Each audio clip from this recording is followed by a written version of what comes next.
That's the shortest clap ever. And your man. What's going on, ladies and gentlemen? God, it's been so long since I've screamed. It feels like we had an international break or something along those lines. Big up to every single one of you. Welcome back. Chelsea finally back. Premier League is finally back. This dreadful, dreadful international break was finally over. As you guys can tell, who are regulars here on Casually FC, start things off. I'm accompanied by the panel of CP, Scott, as well as Real Chris. Guys, be sure to smash up the like button if you haven't done so already. Be sure to subscribe to the channel if you are new here. We're on our way to 5K, road to 5K, people. So let's go ahead and get a little closer to that goal. Also, memberships, 4 different tiers starting at 99p. And if you're a member, you will notice that during international break, I took a little bit of time to update some emojis. So go ahead, Surfer, welcome. Go ahead and check those out. Have fun with those. Use those. We'll be doing more updates as the season goes along. But international break is done. We're back finally. And yeah, it was a dreadful break. I didn't want to do anything. So I said, you know what? Casually FC will also take an international break as well. We're back though, and Chelsea come out victorious. This was definitely a game that the banana slip could have happened right after having a victory against Liverpool, but that is just not the case. And as we always do, ladies and gentlemen, quick summary of today's match. Starting lineup, a heavily rotated starting lineup that included ACHEAMPONG in the center back pairing. Chalobah comes back from suspension. Lavia is starting this game. You had Garnacho starting, João Pedro starting, Andre Santos in the 10 position today. We'll obviously be discussing his performance of today's match. And yeah, just questionable side. We had Caicedo, who was on the bench, as well. No, actually, Enzo wasn't even on the bench. So yeah, no Fofana on the bench either. So a lot of questions to be asked. We'll figure those out as the week goes on, what's going on with these players. But we come out, and I want to say for the first 15 minutes, we looked pretty strong. We looked convincing. We were maintaining possession. However, the second half became dreadful after that. After the first 15 minutes, the rest of the game, we just silly, stupid mistakes of giving the ball away in silly ways, not having that final finishing pass. We just looked a little sluggish. It was just dreadful. It was boring to watch. And anytime Nottingham Forest even came close to net or had an opportunity, no teeth. They're attacking us with butter knives, the plastic ones, the ones that don't do fuck all. So yeah, they weren't doing anything in front of our net, barely made Sanchez work, and our only, I think, shot on target came from a free kick from Reece James in that first half. Second half comes out, made 3 changes. I think Santos came off. I believe Lavia came off, as well as Garnacho. Garnacho, who looked horrible today. Probably easily his worst performance in a Chelsea kit. They all get substituted off at halftime. We insert other legs in there. Aguiu gets his minutes in the Prem. I think it was also Gittins came on and Caicedo came on. And it didn't take long. I think 2 minutes into the second half, and we get on the score sheet. A brilliant cross from Pedro Neto. And ACHEAMPONG, who had a brilliant game today, finds himself in a great position. Great header from ACHEAMPONG as well. Great technique. I think that's being overlooked. But great technique from ACHEAMPONG to put himself in a position to score and be at the end of Pedro Neto's cross. And we go up 1-0. And then shortly after that, another goal coming from a free kick that we got right outside the box. I forgot who won us that free kick. It may have been... It was he. It was Guillou, yeah, Guillou. And again, he was having a good cameo, and yeah, wins as a free kick. Reese and Neto are in front of the ball. They decide, all right, this is what we're gonna do, and Neto gets the kick. Sells probably should have saved that on a better day, but at the end of the day, doesn't matter. We get the goal. We're up 2-0, and then later in the game, we're controlling the game. Nottingham Forest look toothless. Steval comes on. He starts doing what Steval does. Takes the corner, and Sells again punches it, or fumbles it. Something happens where the ball gets dispossessed or not controlled by Nottingham Forest, and it lands right in front of Reese for the third goal. And Chelsea win this 3-0. Now, Chelsea also get Ange Postecoglou sacked in the tunnel. I called it. I was saying sack him in the tunnel, and maybe he got sacked after the tunnel, before the tunnel, but somewhere around that timeline he got sacked in that tunnel. I think it's safe to say, listen, I'm not going to get too on my high horse on this game. I think we did get away with a few moments there. We did get a little lucky. But overall, at the end of the day, when we have the chance to score, when we have the chance to get ahead in the scoreboard, we should take it. And we did. So good on Maresca for the substitutions that he made that changed the game. And then, yeah, let's analyze the rest of this. Surfer, tell me, you look so comfy in your Chelsea robe and shades. Let me know. Talk to me about the game, man. Sorry, I'm just parched. Oh, sorry. Nectar of the gods.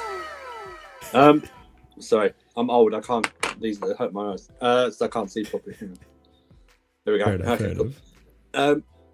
I think you're absolutely right. I don't think there needs to be any big tactical analysis of this. I think there are two key factors to this game. One is Maresca's changes at halftime, and the other one is taking chances. Because I don't think 3-0 is a true reflection of this game, if I'm being honest with you. I thought they had a couple of gilt-edged chances after, even when we went 2-0 up. Like Nico Williams hit it over the bar from like near the penalty spot, and then I can't remember who it is, but they hit the crossbar and it bounced nearly. Oh yeah, Igor Jesus, yeah. Yeah, and we also in the first half we gave them a couple of opportunities as well, because we kept passing the ball, and we'll probably Chalobah passed the ball a couple of times and Lavia missed it and something like that. But I don't think it needs to be overanalyzed that, you know, how much those tactical changes worked in terms of having Gui, whatever. I sound like a Pokemon when I say his name, so I can't remember. Gui, what we want to call him. Mark. I'll call him Mark. There we go. We've sorted out. We'll just call him Mark from now on. So when he went up, just his physical presence allowed João Pedro to drop deeper. And, you know, I just think, like I said, it wasn't like a Caicedo Barnstorming game, but I just think having him on there just lifts everyone. Do you know what I mean? Just sort of lifts everyone, him knowing that he's there. You know, and then, you know, we took our chances. It's purely simple as that. You know, they didn't take their chances. We're on another day and against another team, like maybe like against a Bournemouth or something like that. I can't believe I'm saying that, but like against a Bournemouth or something like that, we'd probably get punished a bit more, if I'm being honest with you. I think we were very lucky to... Sanchez made a good save in the second half from the header. Yeah, but we just took our chances, and I'm pleased that we won there, because everyone's fearful of not fearful, but everyone's I was a bit worried about this game, but our record against Forest is actually pretty good since they've even been up in the Premier League. It's like 1 draw and 3 wins. And, you know, even before that, I know they've been this is kind of a shameless record, because I heard it on the TV the other day. Oh, Forest haven't beaten Chelsea at home since 1997, and I'm just thinking, yeah, for about 20 plus years they've not been in the Premier League for us to be there. So it's like that. But cheeky. No, it was a good change because the first half I didn't think we were very good at all. Gusto in the middle was always going to perplex me because I don't want him starting attacks because he can't pass. Never know what to expect from him. No, and if you want him to, if I think I just want him to run and just like berate people and tackle them, and I think that's fine, like he did against Liverpool. Yeah. But asking him to like start off attacks or pass, because even he at the start of the game did a terrible pass back to someone. Less than a minute. O&E was in from just a bad finish from him because he was right in on goal. But overall a decent performance. Wasn't like the best or anything like that, but we take the 3 points. It was important for us to keep the momentum going and to get the win, because there's no point beating Liverpool and then dropping points to Forest, especially this Forest. Like exactly 2 weeks after, it was important. It was more of a statement to get the win and carry on the good momentum. But I really think though that he needs to, even if you don't like it, I think he needs to really start João Pedro deeper from now on. Because you saw the difference when João Pedro was playing deeper with someone 100%. else, whether it's Tyreek George, whether it's Mark, just someone on there. You can tell just the difference in him like that. He collects the ball, it makes more space for the wingers and stuff like that. But yeah, I thought Josh played very well. I thought Reece played very well. But Cucurella had a usual standard good game. Yeah, like that. I thought Chalobah, his passing is just horrendous. He's just horrendous today with his passing. I don't care. He can cut his hair all he wants. It's just not going to make a difference to me. I thought Lavia was lackluster. Maybe that's due to the minutes. Same as Santos. I thought he's out of position. I don't think he's good as the 10 or whatever they tried to play him today.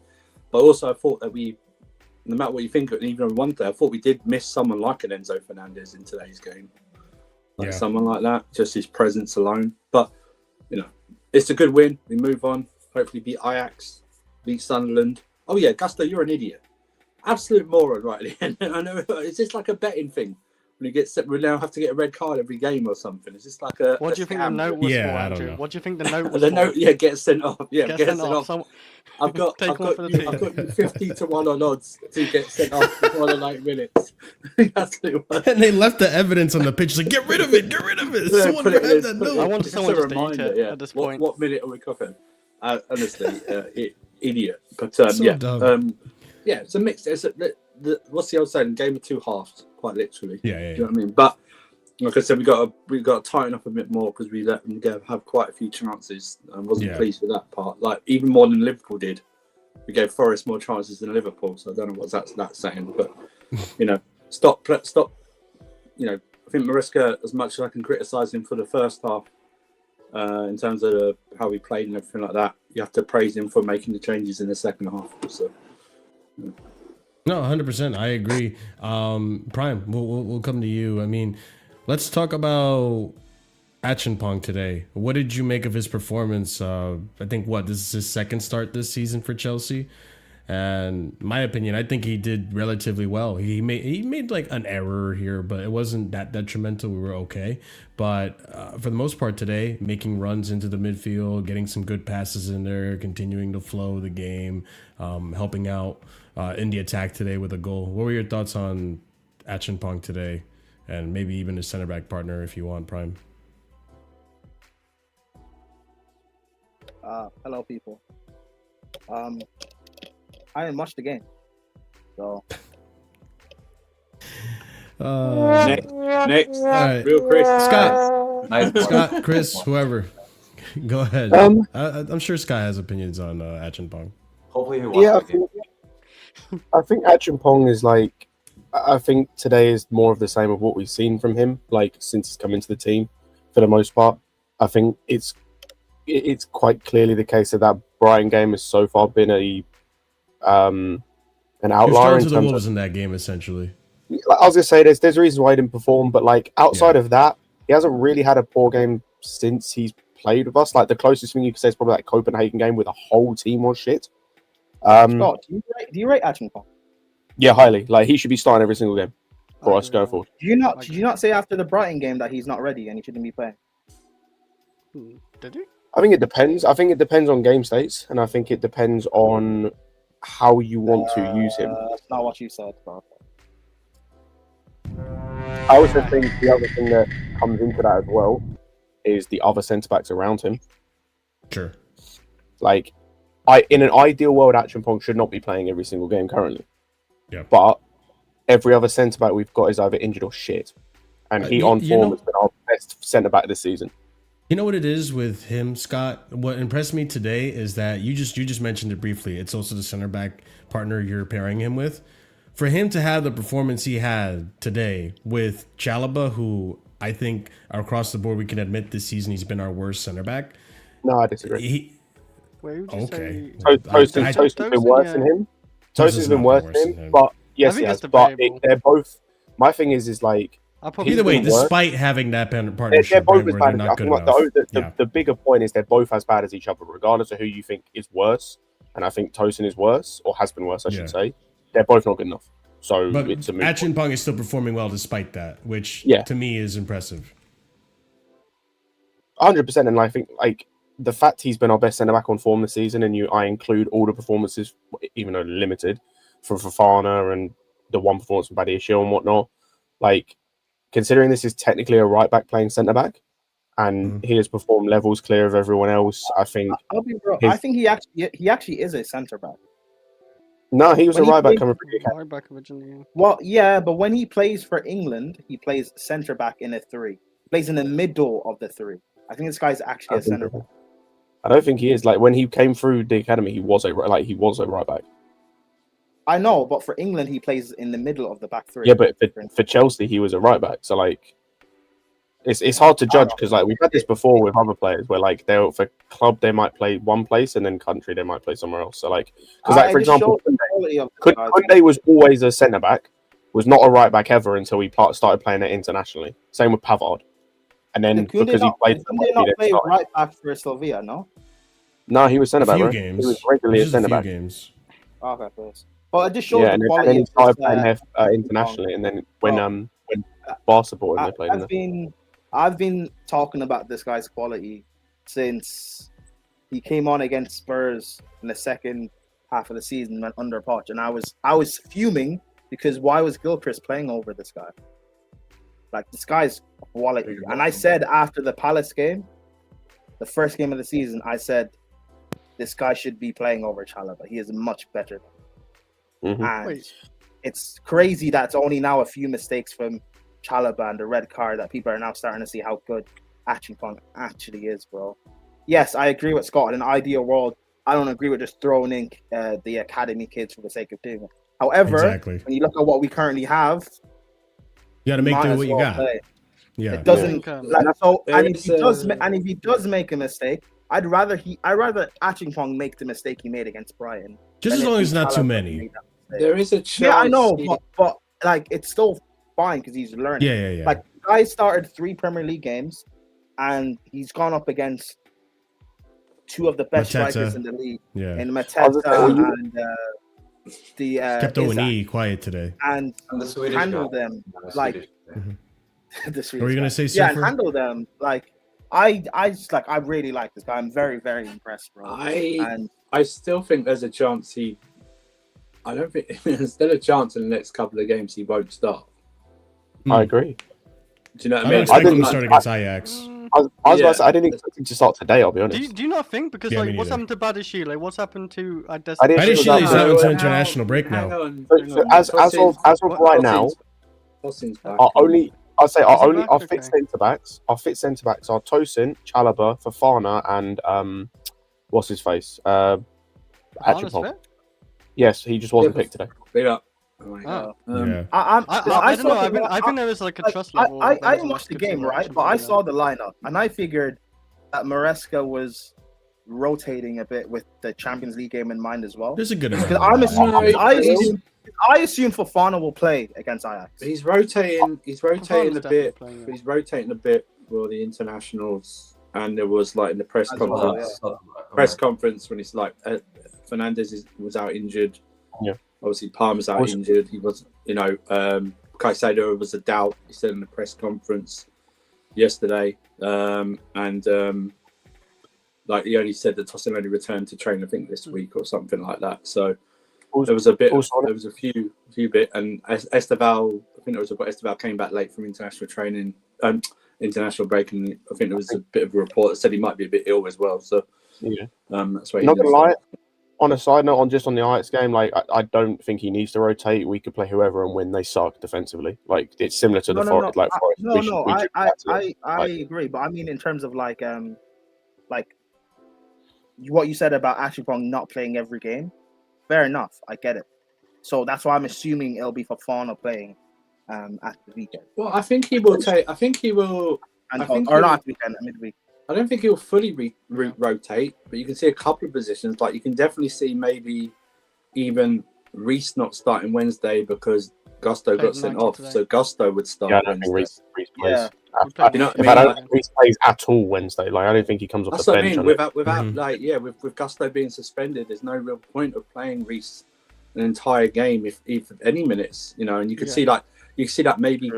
Tosin starting maybe or something like that, or getting a bit longer, and like maybe too. Maybe Lavia gets a start again, but beside a Caicedo or something like that. Do you know what I mean? Yeah, I do think talking on. Greece should start. Greece should start. Greece should start. Where his name is not. Yeah, 100%. I just talking on the centre backs. Touch on Chalobah quick. I think this is just a pointless conversation to have because this conversation is till January because there's literally nothing else we can do. We have only, with the way our team is compiled in terms of profiles and whatnot, we have two guys that can play where he was playing today, and he is one of them. The other one is Tosin, who also sucks. So it's like, this is the answer until January. You can't play Fofana in the middle. We've seen it doesn't work. He hasn't got the passing ability to do it, and he's too rash in terms of stepping out from the back. You can't play Hato there. He has a similar problem that Josh has, where he just prefers being on one of the wide centre-backs because he can push forward with the ball. Badiashile can't stay fit, and Colwell isn't fit. Our choices, unfortunately, are Tosin or Chalobah. It's you take the guy who can't pass. I disagree with that completely. I'm sorry. Hato, yes, he likes to drive, but he's, first of all, left-footed. So in terms of passing, the ball, it's going to be better. We saw that with Badiashile. Second of all, he's way more mobile and faster. He also has way more potential. I'm not going to waste any more time on this idiot. On the soft-ass idiot. I'm sorry, I'm done. I understand that. You can't play him central centre-back. There's a reason why he got moved to left-back at Ajax and had better time there. You know what? That's great for him. But when he's showing up for us at centre-back compared to when he was playing left-back for us, he's been great for us. And both times he was playing, he was great at centre-back for them. But when he joined Barcelona, he's been great at right-back for them. So I don't give a fuck how he performed for Ajax. He's been performing well for us at centre back. And yes, as a wide centre back, as a wide centre back in a three. He has not played central centre back for us. What the fuck is that? So then what was he playing against when Liverpool when it was him and Josh? It wasn't him and Josh, it was him and Reece. Sorry, him and Reece. Okay, sorry. Reece so Reece wasn't playing centre back. Reece wasn't playing centre back, was he? I am not comfortable with playing two 19-year-olds at centre back. That's also another thing. Don't feel comfortable playing two 19-year-olds. Cool, but the problem is we have also a soft ass little bitch named Chalobah, who's also the other centre back. Don't think? Yes, but so the answer is playing two 19-year-olds, which is a stupid idea anyway. Yes, who 5-year-old who's still a little bitch and who's getting worse year by year. Yes, I'd rather play him. They're both very similar. The point is here, we don't have options. So your choices are Chalobah, who's an okay defender but can't pass, especially on that left-hand side at all, or Tosin, who's great passing but defensively has sucked this season. So take your pick. Plus, if you play Hato, there's no backup for Kukura. That's also true. You're risking that potential backup. This is why this whole conversation about Chalobah and whoever plays the other centre back role is a waste of time until January, because we're just in a position where one of these dudes has to play. It might be Tosin against Sunderland. I don't think it's as much as that. It's just the fact that I'm just critiquing him on his shit performance. Oh yeah, he was bad, but he's gonna the stuff he's bad at. We've seen him be bad the whole time. He can't pass on his left foot. This is on his right foot. He gave away the ball. He passed on his right foot. Passing in general is bad. Hold on. For those of you that watch the game, I've got a question. Actually, mainly for Scott, if he can answer this. Because from watching the highlights, I saw the chance they had where Lavia gave away the ball. How we built up was Chalobah and ACHEAMPONG splitting, and then Lavia would drop in to receive the ball. I'm assuming. In the first half, I don't remember that happening. In the second half, that was. Yeah, from in the second half with Caicedo, it was happening more. I don't remember it in the first half. All I remember about our build up in the first half, was it first half or second half? I think it was first half is, I don't know if this was intentional, but it felt like Forest kept directing us towards Chalobah on his left foot. Yeah, that was intentional. But it's just bad because he's really risk adverse with his passing anyway. He's not a Badiashile or a Cole or a Tosin where he's going to take those risky passes. And that's on his strong foot. On his weak foot, it's like 10 times worse because the only thing he's doing is passing back to Sanchez on his weak foot. That's the only thing he's doing. Yeah. So, like, having him out there on the left-hand side just kills your build-up play. But, like I said, it's him or Tosin at this point. So, it's pick your poison. Neither of them should be playing. The thing is, like, I don't, like, per se agree with you with the stuff you say about Tosin.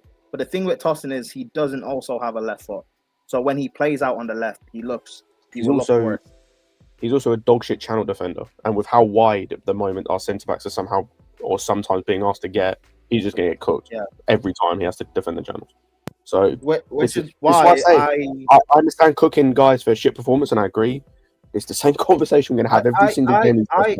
I'm tempted to just like, okay, so what partnership would you guys stick with until at least January? I don't think we're getting a new centre back in January. The one I would have stuck with would have been if he'd fit Badiashile and Josh, but Badiashile got injured and should be sold. But so now we're just fucked. Honestly, at this point, Scott, as it stands, because I'm assuming in January that we won't get a centre back unless we recall whoever is unknown. So going off of what we have right now on paper, with the guys being injured, who is your starting centre back? Josh and pick your poison, like Tosin for now, but he'll probably be shit. Like, I genuinely, it's Josh and one other. I don't care, like, because it's not going to work perfectly regardless. Fofana, right? Fofana? No, both of them are too aggressive in my opinion. And you don't. Why wouldn't we start Fofana? Both are too aggressive. Neither want to play on the left-hand side, really. Like again, when they play ACHEAMPONG on the left and Fofana on the right. Maybe, but we've already seen. What was the game? I mean, we have seen it against Crystal Palace. I think it was. It was the Liverpool game. It was the Liverpool game. Before he got injured, he went to left centre back and immediately kicked the ball out of play because he tried to play the ball either with his right foot, but playing it down the channel, or his left foot. Because he had the same. Josh. He had the same issue Chalobah had. He's not left-footed. Okay. So when he tries to play the ball, I don't see not Chalobah. Actually, no. Okay. I hear that. Wait, before you go prime. Just real quick before you go prime, the problem with what you're saying, Chris, is that when you look at the way Maresca plays his center back, he always has one that sits, that Chalobah in this instance, or Levi Colwell when he's fit, and Fofana or ACHEAMPONG will be the aggressor, the one that goes for the tackles in the midfield, drives the ball forward. One always stays, and Fofana and ACHEAMPONG, they're too much of the same kind of profile in the center back that it just wouldn't work. Fofana gets picked, like 100%. Like, I get, and you can't play Josh. But the thing is, exactly. Because Scott will also say we can't play Hato because him and Josh are both 19. But the thing is, you just said pick your poison. So I'm picking the poison I'm going to survive from, more than likely. Wait, what's that poison? Cool, but like, if these guys start making mistakes, you expect 19-year-olds to make. I will make mistakes. I'm not already getting mistakes from the 25-year-old. Yeah, I guess. Scott, knowing our circumstances, I'm not gonna cuss. I didn't cuss Josh for his mistake against Brighton. I didn't blame him. I understand. You're a kid, but I'm gonna cuss the 25-year-old, 26-year-old, 27-year-old. Yeah, I think that the overall point on the centre backs is what I said earlier, and I think primary reiterated it. Like, Josh is the starter going forward, should be the starter. Yes. Like, if you're going to do this developmental season, we're just getting top 4 and maybe a trophy. If you're going to do this, prepare for the title next season. You have to make it a prepare for the title developmental season. Develop the guys that will help you in that title, and Josh is one of those guys. And that's probably why these sporting directors didn't buy one. They said, "You have Josh there. That's your solution." Great. That's essentially what they did. Yeah. I know, it's so stupid. Great. But and that's why we've got Gusto playing midfield as well, because they said just use who you've got. We've got fucking Garnacho. I have a shout that's a bit of no, they're the same people that bought Garnacho as well. Reece James at centre back. No. Yes. No. Yes, no. Do you know what the there's twofold there. Number one is I just worry about his height on like aerial balls. Is just one thing. Not that he can't win them. It's just that's always going to be a weird thing. Number two is it means I have to see Gusto play right back, and no, thank you. No, thank you. Nope. Unless you get me Livramento, I'm not putting Reece James out. One thing I do want to say about Josh is he's literally the direct replacement for Fofana. That's what I was thinking. Yeah, it looks like it. Better. Not getting better of injuries. I say slightly better passing at this point. Josh and Cole were the long-term solution. That's our. Honestly, he's like the direct because he drives with the ball well, similar to when Fofana was healthy last year. Like decent jump, good in the air. Yeah. Oh, the way Josh drives with the ball, man, is like Oh, it's excellent, man. Like sick. It gives me. What I mean. That's why you can't play him. By the way, low key. I don't know if this is me going too far, but low key, it gives me kind of like early Ruben vibes. Now how you just pick up and just drive through that mid. It kind of reminds me of that low key, bro. But that's also that point there. That's why he can't play central centre back, because you take away one of his best attributes, which is driving forward the ball. Which, with the way we play, you can't afford to have your centre back doing that on a regular basis. Hey, recall. I think he has to be very careful when he does that, because he's done that against Brighton a couple of times. But Andrew, that's what I said. He did that against Brighton when he was central centre back and he couldn't afford to. He did that. He do that when he's right centre back, because if he gets caught, he's got a defender there to cover him, or he's got someone. It happened today where he got caught, but someone was there to defend. Yeah, you've got someone. You can't do that as a central centre back because you just get caught. I think he had a good game, and I think we should just leave it like that. This is whole now, because I just remember against Brighton, we ripped him to shreds. So you know what I mean. So it's like, I think don't say we. Scott said he shouldn't play. Don't say we. No. Most Chelsea we ripped him to shreds. Rightly so. He had a disaster class. I just think we have to be. I just think don't be surprised if in the next couple of games he doesn't start one of them. Just because of how they want to develop him. If Fofana's back, he probably won't be. I don't see it. I don't know. Fofana was fine today. He just wasn't picked. Yeah, he wasn't picked. Yeah. I find that interesting. Manager said he wants to treat him like Reece, like slowly build him up so that he doesn't.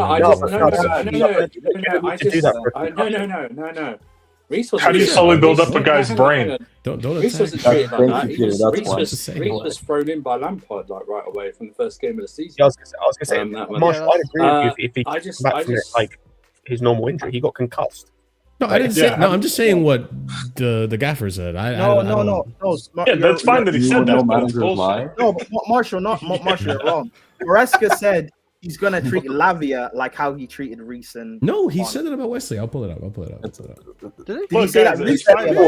Marshall, you know we've had Jose Mourinho as manager, right? Mr. Gaslighter. I understand. I'm just giving you guys what he said. No, I'm not saying that either. I'm just saying what he said. Did he say that about Marshall? Did he say that about Wesley recently?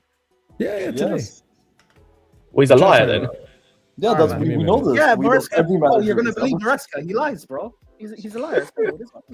Listen, I'm just saying that's what he's saying. That's why he didn't play him. I'm just stating the facts. I just read them. I don't necessarily believe them.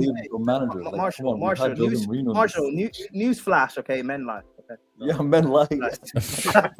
Oh, here it is. I got it. I got you. Here's the. I think he said this before the match. I can't. What was it? By Pep Guardiola and gaslighting. Let's not. Enzo Maresca, Fernandes, and Fofana absences. Enzo has a small problem, but we are not able to say if he is available for Ajax. Wes is just a way to try to protect him. I really like Wes, and he is going to play games. He will be available for Ajax with Wes, with Romeo, with Reece. We need to do what we have done with Reece. Now Reece is playing 3 games a week. He is fit. He is good. We need to do the same with Wes and Romeo. I would love to have them 3 on the pitch every game, but it is not possible. That's just what he said. Oh, that's not. I don't see a problem with that. What he said. Yeah. He's talking about 3 players that have been had multiple long-term injuries. I don't see what the problem is. What he said. I just don't think that applies to somebody getting concussed because their goalkeeper punched him in the head. But sure. I don't know. So it doesn't matter, but it doesn't. For that injury, whatever, man. Pete, didn't he also have a knock in that game? Like he got a knock, outside of the concussion. He also like had a knock. He was like, he was literally just concussed. He just got clocked by our backup keeper. That's all. I understand that, but I think even in that game, like he was like limping a little bit, but he finished the game. I mean, sure, maybe, but nobody's talked about that. All that's been referenced the entire time he's been out is a concussion. So that's how they want to treat it. That's fine, but actually rotate and give those guys the minutes in these games, considering we play every 4 days. I just think he looked at him and went, I think Chris Wood's going to play. I think you're a pussy and can't defend against Chris Wood. I think it's more that than anything. I think Chris Wood was never starting this game. They literally said in the press conference yesterday, I think. I think he would just look and go. Wait, hold on, Surfer. You said he's a pussy, but yet we played Chalaba. Chalaba, that's what I was gonna say too. No, there's a difference between a pussy and a dumbass. There's a difference. Sorry, I really need to get this out of the way. Can we talk about another person who was concussed and is a dumbass? His name is Malo Gusto. This fucking Ronaldo. Wait, hold on, CP. No, Prime. Before you go, can I just say? Can I just say about Malo Gusto, right? He was balling before Ahmed made him Gusto. No. I'm just gonna say that. Prime, I don't care. Don't protect him. I don't give a fucking shit. I was gonna say that. This man is a Ronaldo wannabe who's playing at right back. Whenever I think of him, I think of one clip in my head. It's engraved. That fucking Ronaldo chop he did with the breakaway. That fucking triggers me still. It still triggers me so much. I hate this man. I hate this. I don't see why he's played in midfield, to be honest. I know why he plays in midfield. It's just like it's a stupid reason, and it didn't work in the first half because you didn't use him in midfield for that reason. If that makes sense. Like he plays in midfield for like to be a nuisance and to basically just press the shit out of one of their midfielders. But you didn't have him doing that in the first half because Forest didn't play the same way Liverpool played because they weren't going to play the same way Liverpool played. So he wasn't needed in midfield. So there was no reason to play him. Then you ask him to do more stuff than he's capable of, and it doesn't work. Yeah, you then ask him. He has to do more stuff on the ball, which he can't do. And the thing is about that role is it's such a basic role. Like all you need is a midfielder that has a player that has a decent engine and can run, and you can do that role. Like Enzo Fernandez could do that role. He covers enough ground in games to do that role. You could ask him to do that role, and he's better going forward. You could ask Andre Santos to do that role. That's what I was thinking. I think we subbed off the wrong person. There should be Santos. You could ask Reggie Walsh to do that role, really. Like, and that's the thing. Like, Gusto, I've said this before, and I said that after. He's got till January. Wait, and if he doesn't improve, he can leave. I want to first apologize. And he's not going to, is he? Let's be serious. No, of course he's not. I'm just trying to.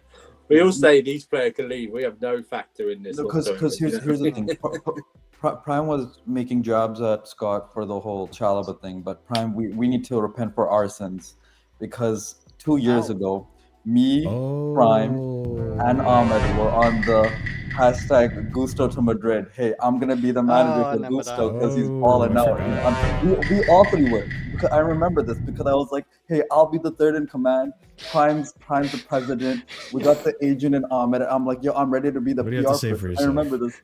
You know what I'm saying? So we have sins. We must allegedly. And I'm mad enough to repent for these sins because fuck me. No, Gusto's been shit lately. I'm not gonna lie. Do you not remember your time? Lately, last season. He's been bad for longer than he's been good. I'll be he had like I'll be there with he had like a small stint of decent games in the beginning of the season. Can I respond to CP? Poured over the World Cup. Yeah. I feel like Club World Cup, he was good, right? At the final. No, he wasn't. He was good at the final. Yeah, that's what I'm saying. Final. The final, and then maybe the first 2 games he played this season. He's good against Liverpool. Yeah. He's been very mostly down, but very up and down. Yeah, go for it. First of all, CP, I don't think Ahmed was a part of the Madrid stuff. I'll be real, because when I was part of the negotiations to Real Madrid, Ahmed was not in the room when I was talking to Paris. I'll be honest. Did he? We did try and go to Madrid. Madrid rejected us, and then Ahmed became Gusto Nation, and the whole thing fell apart. So I still blame Ahmed for why my player's not around Madrid right now. Yeah, good accountability there. It's Ahmed's fault. Good accountability there, Prime. Good accountability. Yeah, but you know, hey, but you know, is what I see what you did there. I got it wrong with Gusto, but now Reece is fit and he's playing. So guys, if I'm approaching this as your lawyer, right? I don't need a lawyer. It goes to the trial jury. I'm obviously going to pick. I'm going to pick most of my guys from the islands as your jury to get you off even quicker. But I'll just say this: you don't need to repent if you had carried on with this absurd thing. Now, when you said it, he was actually a very good player. Yeah, he was 23, 24. He's the only player we have that's gotten significantly worse since Maresca's come in. Yeah. No, if you've carried on, which is insane. Season, he's literally the only one. Yeah, but if you carried on from last season and then still like said it this season, then you'd have more to. No, but I didn't. Scott, no. Because Surfer, I gave up. Surfer, I gave up defending Gusto the second half of last season. Basic stuff now. Too. I was like, not even that. I was like, bro, you're still, because the first half I was like, you're learning a new role. It takes time. But I got to a point with him. I was like, bro, you're just brain dead. So. Yeah. That's what I was going to say. The reason he is failing is because he's the only one who can't take basic tactical instruction. To be fair though, I do think he did have a good Club World Cup. However, you've been bad this season, so it's what it is. If you get sold, like I'm not going to complain when I have Reece, who's now fit, and I have action. To be clear, I'm not going to complain. To be clear, I don't think any of us are against tactical fouls as a concept, right? We know what club we support. We haven't even touched on that. But there's no reason to be going to the ground up 3-0, 75 yards from your own goal on a yellow card. Right? You know, that is dumb.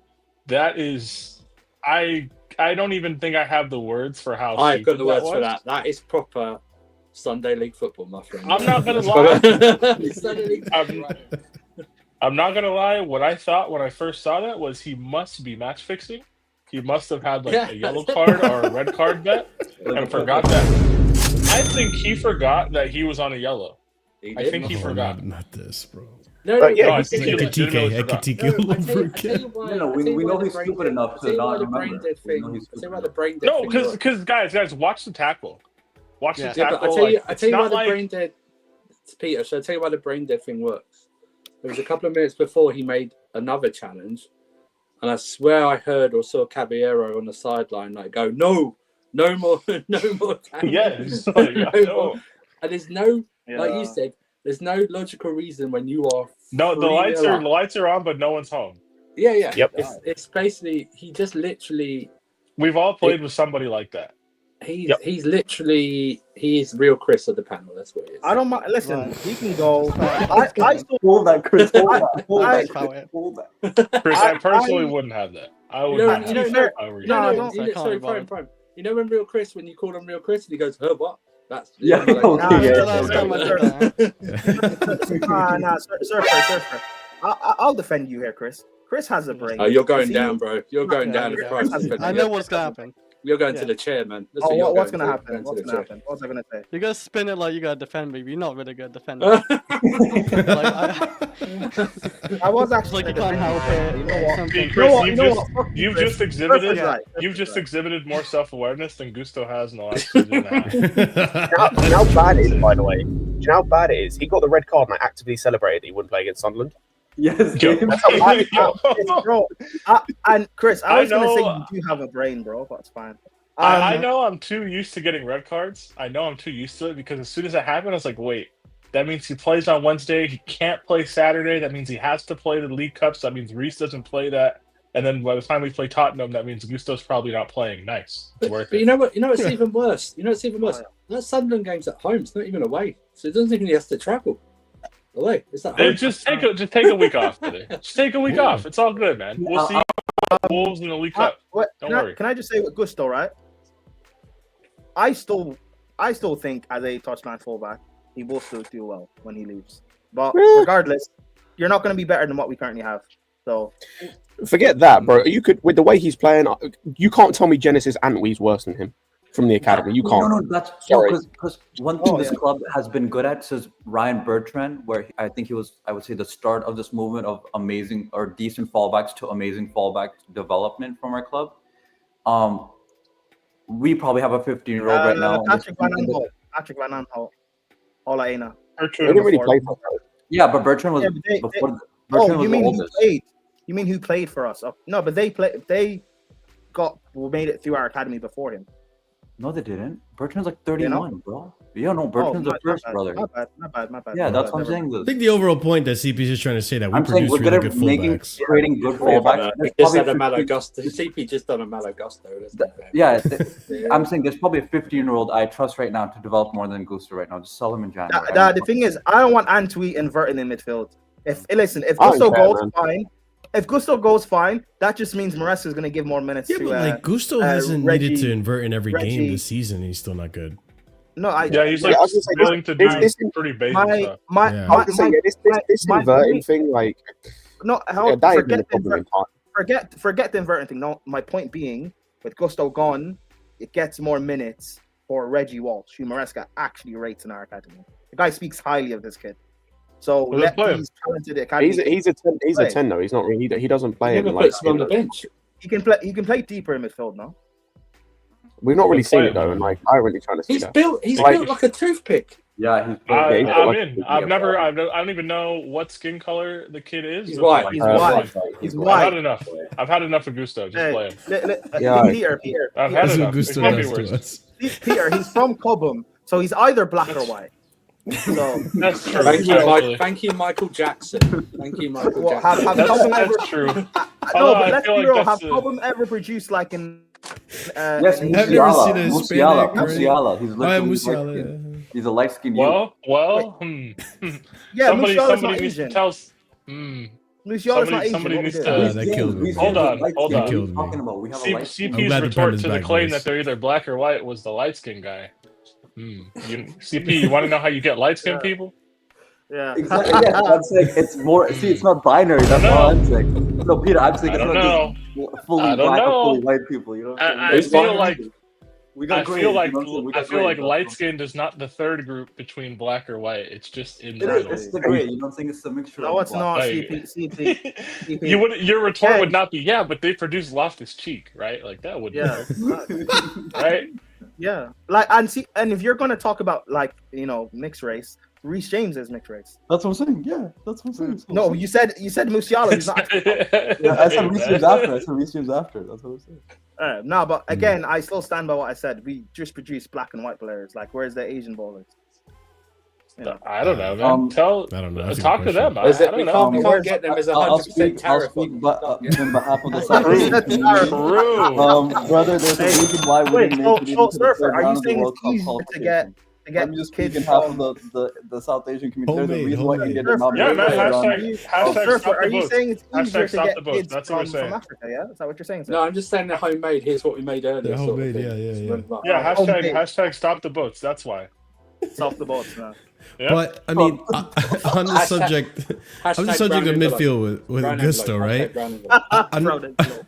Another player I wanted to bring up is, what did you guys make of Santos today? Because I think, my personal opinion, I think he started off a little slow in that first half. And I hate it. You think? I mean, that's a whole different topic. I think after like 20 minutes, today, but his teeth are fake, and I can't unsee it. I think after 20 minutes, Santos got a little bit more comfortable to the game and was making better tackles and pressing from the front. So you don't like Santos because his teeth are fake? Yes, actually, yes. Is it like Firmino? I'm gonna have to look at his teeth, bro. Yes, yes. He has fake teeth, really? 100%. He has the Firmino teeth. Yeah, he looks like when Brian got I can't see it. I don't know, dude. No, but wait, Marshall, hold on. Do you ever watch Family Guy, Marshall? Is that yes? You know when Brian got new teeth after he got smashed into the hydrant? That's what Santos looks like. Wait, Peter, is that your actual reason? So that's a natural smile. My reason for not really liking him as a player is I don't know what he does outstandingly well just by watching him, but he does a lot of things decent, I guess. I think that's his spiel, right? Like he's a very well-rounded player. That's what I think he can. I think my thing with Santos this game is this is why I disagree with what something said at the start. I think there are elements of this game tactically you can talk about that were bad, like especially in that first half. And this is where like you talk about rotation. This is the downside. You bring a guy into a position he's not comfortable playing in the number 10. He looked shit because he wasn't comfortable playing. He had no idea how to play with the other guys around him because they've not played together at all. Outside of João Pedro, maybe on the streets of Brazil at one point, maybe. I would imagine a Augusto, Lavia, Santos midfield has never been deployed in training. No, it's never going to be deployed again, you'd assume, because that's ludicrous. Yeah. And it looked how it was deployed. So, like, he looked bad. I don't really blame him too much in terms of, like, he should have at least done better with that shot. I think that João Pedro set him up. But he played with guys he's never played with before. He played with no support from the left-hand side. No support from one of the guys behind him. Like, yeah. But let me ask you something though, Scott. I don't think it was bad. I think it was okay. No, he was bad. I think it was pretty bad. No, it was the bad. First 15, 20 minutes, I thought he was but then as the half went on, he was making some tackles. I mean, he wasn't like electric, but he balanced it out. Well, let me ask you guys this. I woke up at 4:30 for that half, brother. Yeah, trust me, it was pretty bad. I get it. It was a dreadful. I get it, man. I was on 2 hours sleep. Itself was pretty bad. Yeah, it was a bad. I get it. But let me ask you this though, Scott. Like, do you think that, or the panel in general, do you think Maresca was kind of trying to get Santos to do what Enzo would do in that game, where it's press from high and try to win possession on a turnover? Like, because I feel like a good presence in the press for the attack was missing today. No, because he didn't utilize him the same way. Like he played the 10 today, like Palmer plays the 10 in terms of very high up the pitch. Like there were times like when João Pedro was dropping deep, he was the furthest dude forward and wasn't moving. By the way, like was just standing still, just being there, just being a dude. It wasn't like he wasn't asked to do the box-to-box role, cover all the ground that Enzo was. Like he was just in the 10, do 10 stuff, which he didn't do at all. So yeah, like it wasn't a case because he can do the Enzo role, I think, with time and reps. Obviously, he'll get into his game. Yeah, but I think he can do that. He didn't ask him to do that today, or at least it didn't look like he got asked to do that today. The only disappointing thing for me with the Santos thing is I'd like to see him stay on the pitch and Gusto be taken off at halftime, and then you have him next to Caicedo, and it's about reps. He starts to be able to like gel with other players in the team, rather than just he's played a half where he looked shit with players he's probably never going to play with, either again this season or at least not for a month or like longer.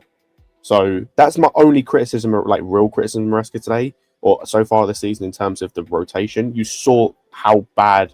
Or not how bad, but like the consequences of not using your players more in terms of giving them higher quality minutes.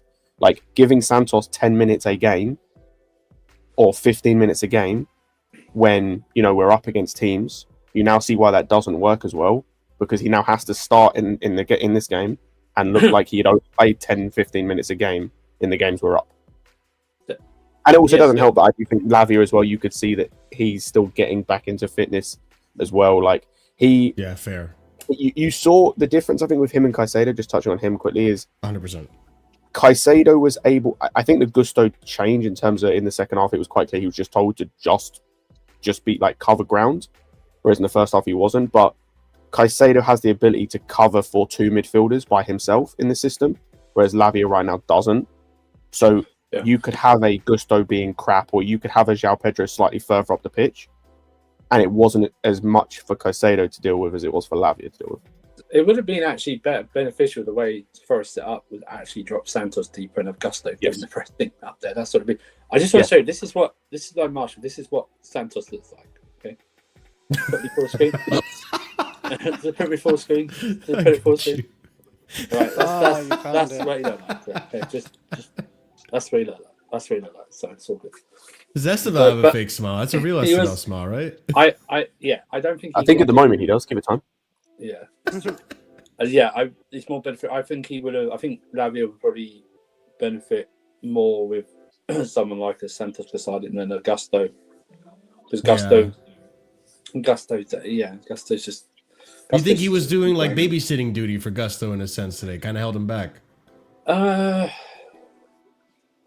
just think it's unfamiliar. He's not played with him in the middle. That's like true that too. before. Yeah. You know what I mean? What is the point of deploying our midfield like this instead of just using Buonanotte as an obviously inferior version of Palmer? This is why I don't. This is why I get Maresca of like you've got Buonanotte, you've got you. Who I assume will speak on. He didn't want bonus notches. That's why. That's fine. Then why did we get him?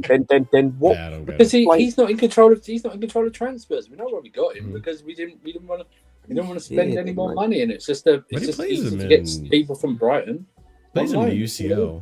I just feel like instead of like the role that Santos is more used to is like playing deeper in midfield. He's not used to having two behind him.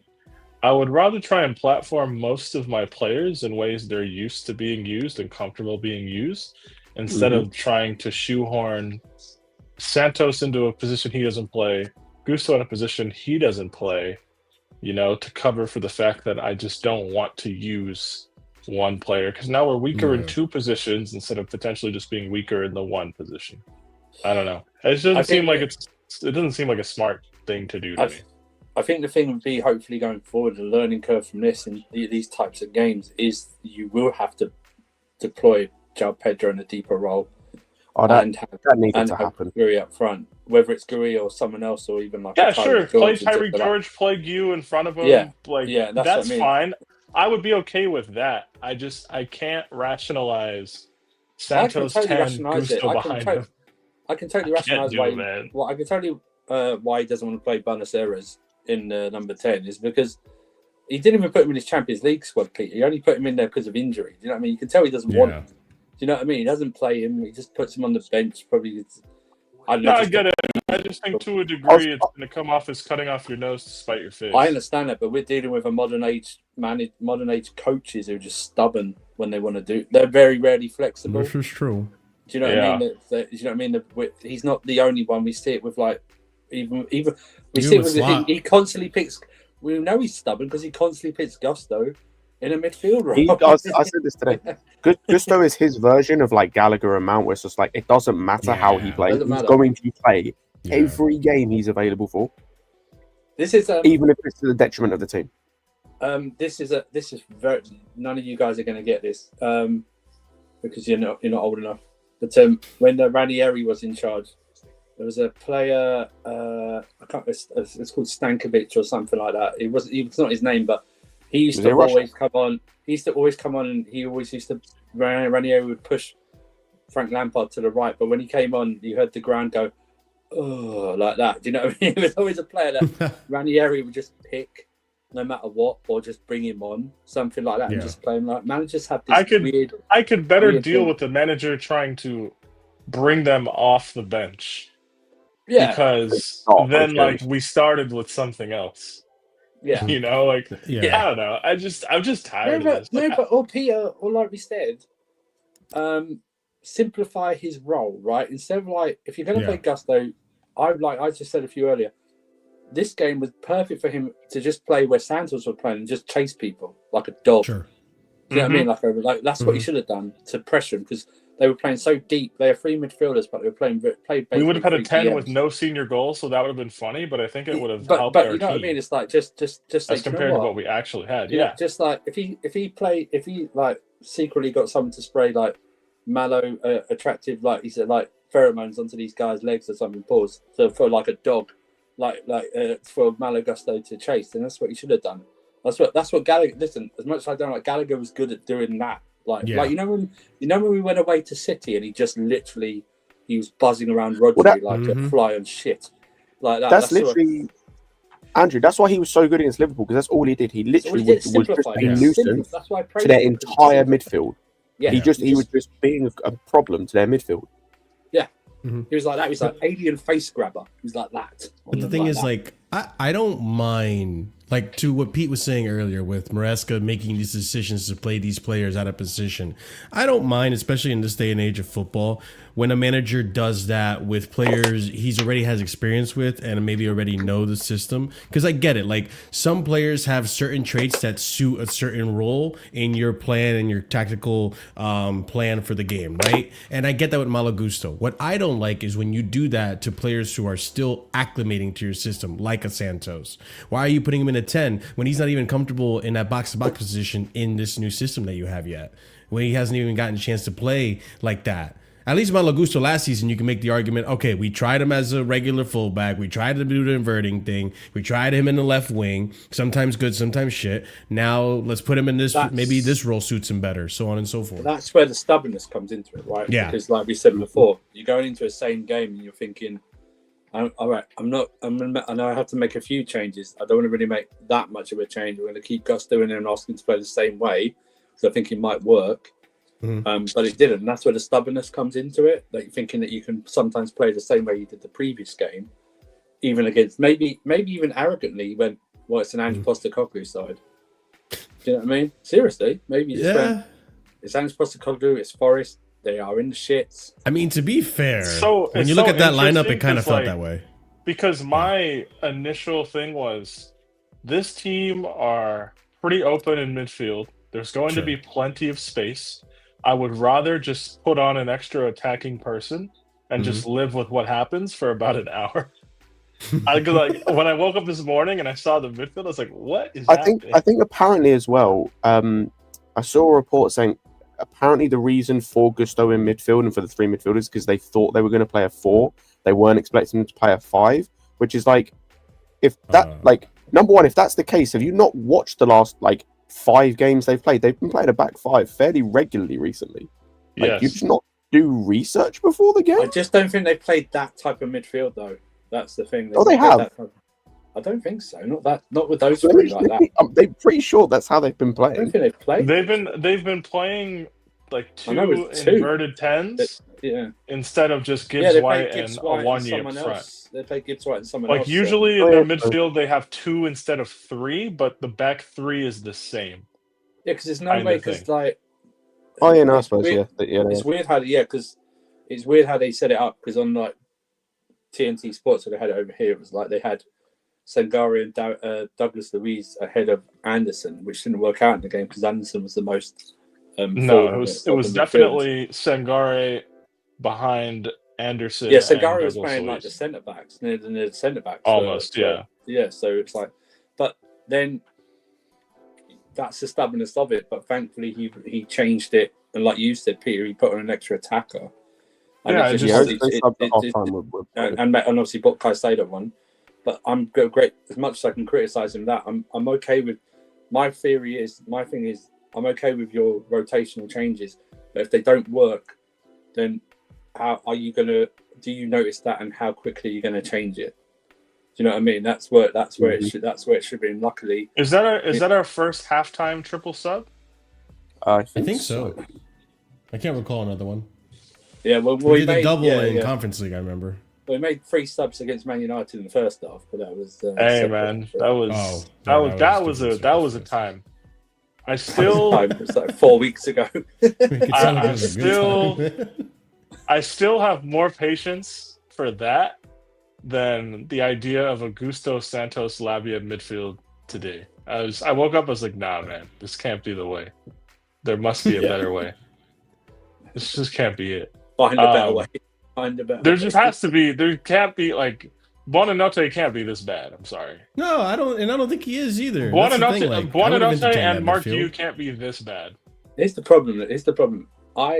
Buonanotte is not going to be a permanent deal, so I see where Maresca's. No, of course. So part of it is don't use him too much because he's going to go back, and also Mark Yu was Sunderland's 3rd choice striker, so Maresca's like, eh. Yeah, so I mean, he didn't want for the sake of balance, it's probably best to use Gu from the start and play Pedro as a 10. I agree. I would prefer that. Top, is he?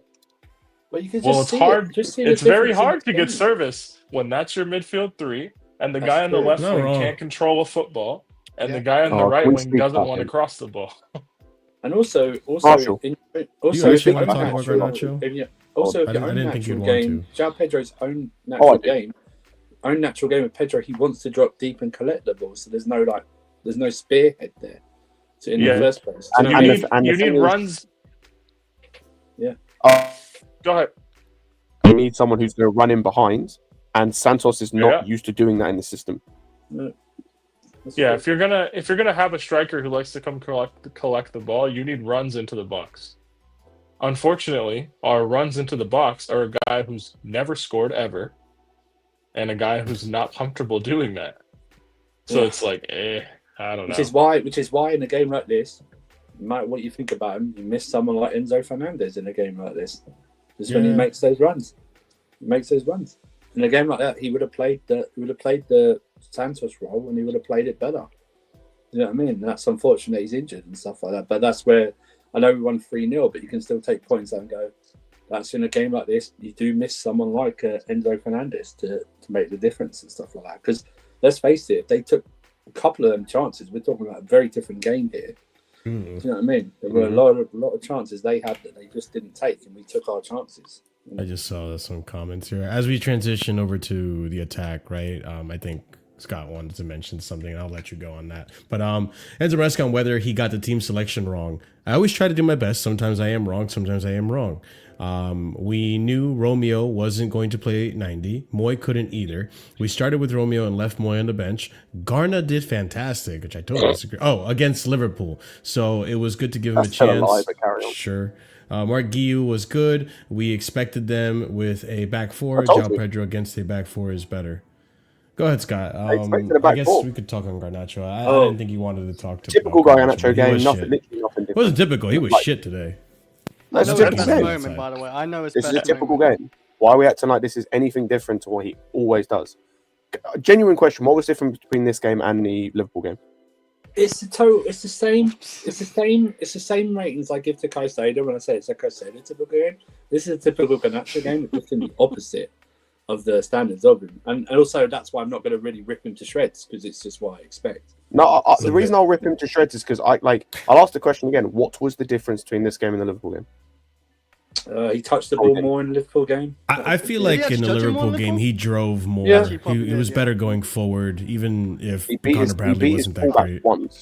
I thought his best moment beat his fullback once. At least in Liverpool, he stretched that fullback position. Yeah, and he did nothing from it. He did nothing from it. But he would at least take us into we're the not attacking. doing this. That's being disingenuous, because I'm sorry, he challenged us. He did the basic thing that I want from at least a winger, which is challenge a fallback, and that's why Connor Bradley was literally getting hooked. That I'm not saying he did amazing. Connor Bradley got hooked because he got yellow card. It's not even he did a 5.5 to 6 out of 10. But that's what the bare minimum should be for a left winger, right? And he did that. So I can't say he didn't do anything. He beat his man technically once, but he caused so much trouble that Connor Bradley had to be hooked because he was so close to a red. He should have actually gotten a red because of Garnacho, funny way. And also, that's like, even in that's the difference. He didn't challenge his fallback enough today. That's the only difference. And I agree, but even in that, same amount of time to Connor Bradley, by the way, just no, so but we're at least in that Liverpool game, like he had crosses into the box, the low during crosses that got no one was nowhere. doing. He didn't hit anyone. Yeah, Marshall. but that's more. But you can't just say that that's nothing. Like that's more than what he did today. It's but today he didn't even do that. That's like saying didn't even create a chance. That's like saying that's like saying someone had a shot outside the box that was like went just wide of the post. Yeah, but I'd rather you as my winger create chances and didn't create any chances. Today he didn't create a single chance. That's like you're praising Sanchez for kicking the ball long and it goes right to the other goal. Well, yeah, Sanchez today was horrible. I don't know if whipping balls across the box to nobody is praiseworthy, man. I'm just saying, like it's just a difference. Like at least you gave me that last game. We're praising the bare minimum for this. I'm not praising it. I'm just saying there's a we difference. Are really that to this game. The point is today he was shit. Like, come on, like we all agree that today he was absolutely shit. Today he was okay against Liverpool. He's a shit player. He is a dog shit player who will continue to be dog shit. There was no point of us signing him. Away from you. I watched Semenyo, by the way. Someone mentioned it. Coco mentioned it. I'm watching Semenyo ball today, bro. We spent 14 million on Garnacho when you got players like Semenyo balling. Yeremy Pino's a better player than him. How much did he cost Palace? Probably the same 25? price we paid for Garnacho. No, like 25, I think. He had a release clause. Can't tell me there's a single. He is the worst winger in this league, by the way. He's the worst winger we've ever had at this football club. I'd rather have Mudryk than him. Mudryk stands. There are Wolves. There are legit Wolves wingers I take over him right now. I would take Burnley and Leeds wingers over him right now. Mudryk stands. You might have something. Yeah, your there player's might be a not way worth back it for right you now. still. Congratulations. Well, okay, but I mean, since we're on the topic of the wings, right? Like, I might as well take this chance to also like. Nacho looks like a drug user. Sorry. I left and then I heard Sanchez. We're not doing is this topic stuff? No, we're not doing. It was like a brief thing. It was a brief mention. Look, there's no reason to discuss Sanchez today. There's genuinely no. No reason. Yeah, there's not. Hold on, Peter. I have a question. Peter, I have a question. What? Marco, relax. We'll talk about it. No, please don't derail this. Let's keep it on this game. You could wait until the end of the review if you want to really ask him. But I want to get back on the topic of the wingers. Neto. I think Neto going into this game was very, very highly criticized. I kind of get why. GNA is a big thing for a lot of fans, and he hasn't been getting it. I get that. But today, goal, an assist, a performance that I think he needed to kind of silence the haters, or was the hate justified? I think he gets. I think it's right to critique him. I think that he does get overhated sometimes. But today isn't about silencing haters because it's one game. It'd be like if we're talking 8 games from now and we're still talking that he's playing very well and balling out, then that will start to silence haters.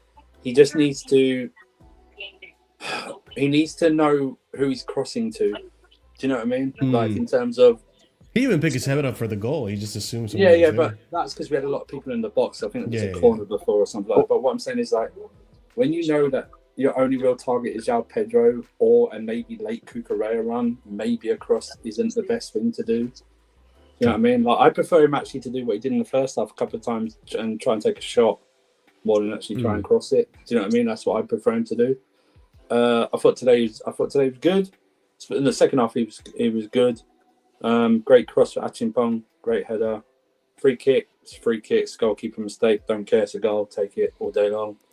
But yeah, he was good, but he needs to do. I think he's been good in some games this season. It's not overall rubbish season that some people like to say he's had, but he needs to be more consistent. That's the problem with most of this team. It's just not. It's a consistency thing, right? So it's like where you're going to play him. Essentially, I don't think people say he's better on the right. And he may be, but our left wing is basically a desert. Yeah, you know what I mean? It's just like, let's be honest. Gittins came on, and I forgot he even came on. The best thing Gittins done was a block. No, Gittins was okay. Like he did a block. Okay. That's the best thing he did. No, Gittins was, but the best thing he did was defensively Gittins because he did a block at the edge of the area, and stuff like that. When someone's about to take a shot, but I'm talking in general. I think it's more of a ghost. It's more of a ghost area. We're getting literally nothing off of one of the front 3 positions. Yeah, unless Neto is there. Unless Neto plays left, it's a ghost position. It really is. It's not. I agree. I also think two things in Neto. I think one of the things you get with him on the left, you see it with the first goal, and this is almost like we talked about this a little bit on Lewis's stream of like if you're going to utilize, just talking about Garnacho quickly, if you're going to utilize him to his best, to use him the same way, just on the other side of just beat your man and hit that first time cross, because he can do that really well. Like we've seen that with him already. He has that ability, and honestly, that's, like I said, how you should use Garnacho, because like he can't do anything else. Just have him stretch the pitch, try and like get past his man and just hit across first time, and you might get some success. But yeah, like Neto has actually been good at doing that because he has actually got a good ball across it. It's just when he plays on the right, he always wants to cut back inside, and it allows defenders to reset, which they can't do if he's on the left and he's like whipping that ball in. And then also like it allows Esteval to play, and that's just our best winger combo. I know it's not saying much, but like I think with Neto as well, just one other point is on like the hate thing. I think, like Andrew said, some of it is justified in terms of some of the criticism, but when you're having people say that when Quenda comes in, he should be the one that leaves, like you're just an idiot. If you're watching the other 2 wingers we've got, because I'm not including Esteval, he's our best winger. If you look at the other 2 we've got currently and saying Neto is the one that should leave, you're just an idiot. Just respectfully. Yeah, but I we all think know he's going to be one that's going to leave because the other two. Oh, he probably will, and then Garnacho will be our most senior winger, and that's going to be fun. But here we go. Yeah, I think in today's game you could even tell, and this even goes to against Garnacho, like even in his performance. I think even Neto today was getting frustrated at Garnacho because I think he had those crosses into that far post, that inverted cross, and Garnacho just wasn't there for them, and he should be expecting that. But that's I've heard that from Man United fans that Garnacho doesn't do that. He doesn't have it. He doesn't have that there. That he should be when the other wingers on the other side of the pitch. Marshall, we only have one winger that be an option. He got it the one time. That's it. Yeah. That's. I mean, he doesn't do it though. He stays too wide. He stays too wide. Yeah, we only have one winger that can do that consistently, and he's the other right winger. Yeah. That's a good point. Yeah. That's what I'm saying, bro. Like us buying those two left wingers was stupid. I'll keep saying it because it was stupid. Yeah. Because it should be Esteban and Neto, and then you just have two backups. Like what we actually should have done is not buy Gittins either. You should have bought Grealish on loan, to be completely honest with you, considering how he's playing and how he would have helped this team. No, it was never going to happen. That's what you do. You then don't take a spot for Quenda because Grealish leaves, Quenda takes his spot, and then you do whatever the fuck you want with the other winger position. I don't care as long as it's Esteban starting. No, what you should have done. What you should have done is buy another starting left back and then just have Cucurella on the left wing because he likes to bomb into the ball. Oh, that's well, yeah. I was more so he makes the late run. That's what he does. He does all the time. I was thinking Malagusto, since he likes doing those super Ronaldo chops and bombing up anyways, There you go, man. Shoot till their heart's content. As well. Yeah. But I think the other thing with Neto is also the price tag. People seem to loom that over. And I get it to an extent. Like if you're paying 60 million or 65 million pounds for a player, maybe you want a little more GNA out of him. But at the same time, like I'm not going to gaslight myself into thinking that, Neto was like a high volume goal scorer and assist making machine. That's what I mean. We're not talking about him like as much as he was a good player at Wolves. We're not talking about I know he had injuries and stuff like that.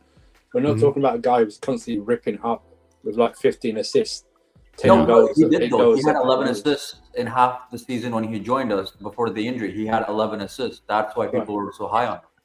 Right, but the thing is though, before that he wasn't like really. Yes, in terms of numbers. I think people saw that 11 assist season before he joined. They're like, he got 11 assists. That's just one half season. One half season. I'm talking before that.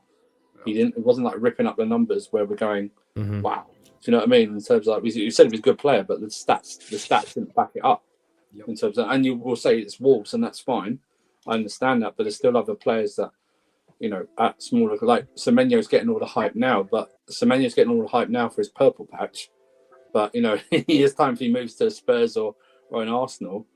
Completely different style of play and all that. I don't know if it's a purple. I don't know if we're at like a year and a bit now with Semenyo. No, I don't know if this is we're not like a year and a bit. This is this is different level even from last year for Semenyo.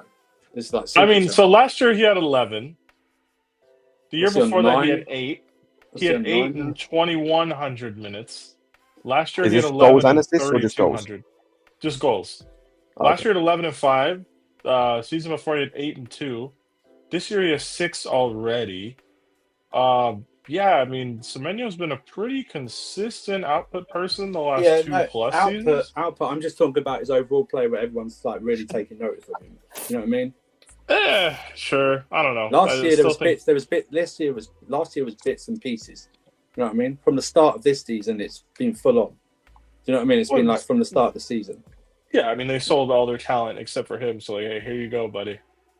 Well, no, they sold their defensive talent, but their attacking talent is not really. No one really talks about their attacking talent apart from Semenyo. Yeah. Do they? Do you know what I mean? It's really they're built mostly last year on their defense.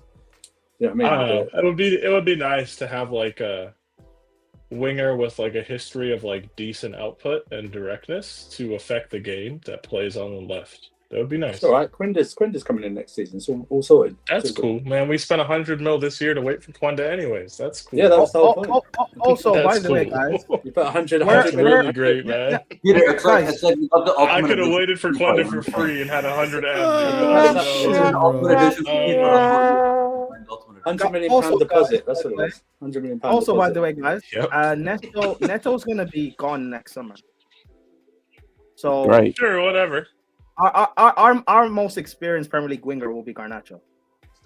Yes. No, Scott said that before. Yeah, I keep saying this to I people. don't like that idea. Not even, by the way, not even just Premier League. Our most experienced winger, full stop, will be Garnacho. Oh yeah, he'll be the oldest. Yeah, first. Yes.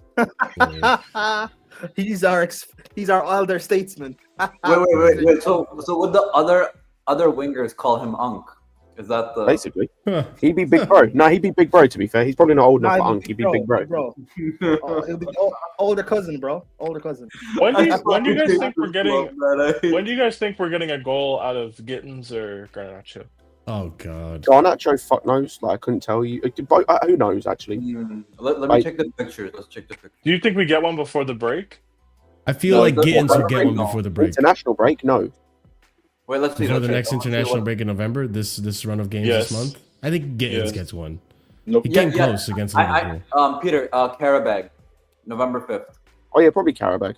Karabag, that's my money. Oh, you guys think we're doing actually, a long trip to Karabag and just slapping them? I tell you, no. One of them might score against Wolves because they're that shit when we play them in the cup. See, now we're talking. Karabag? I don't know, dude. Yeah, like I was gonna say, we're playing Wolves twice between now and the international break. They probably score against Wolves because like everyone's scoring against Wolves. I'm thinking it's gonna be Gittins. Yeah, you see that. What did you just say there? It's very key why they won't score against Wolves. You said everyone's scoring against Wolves. Oh, okay, They're not scoring at all. So it probably means they will go to penalties in that game against Wolves, and one of them will miss the penalty as well. Well, they won't take it. They'll be like seventh on. They'll be like seventh on the depth chart. Don't manifest. I'm just saying. Remember, it's okay because it goes. There's no extra time, so it goes straight to penalties after the final whistle in 90. So there's no like extra time. So if I have to go through that, I'm gonna be so upset. You know, I'll be honest. If we're winning like 5-0 and we get a penalty, just give it to Gusto so he can stop taking those fucking shots. Let him score one goal in his fucking life. Gusto will miss that penalty. I guarantee you. Oh yeah, that reminds me. I'm so glad you brought it up.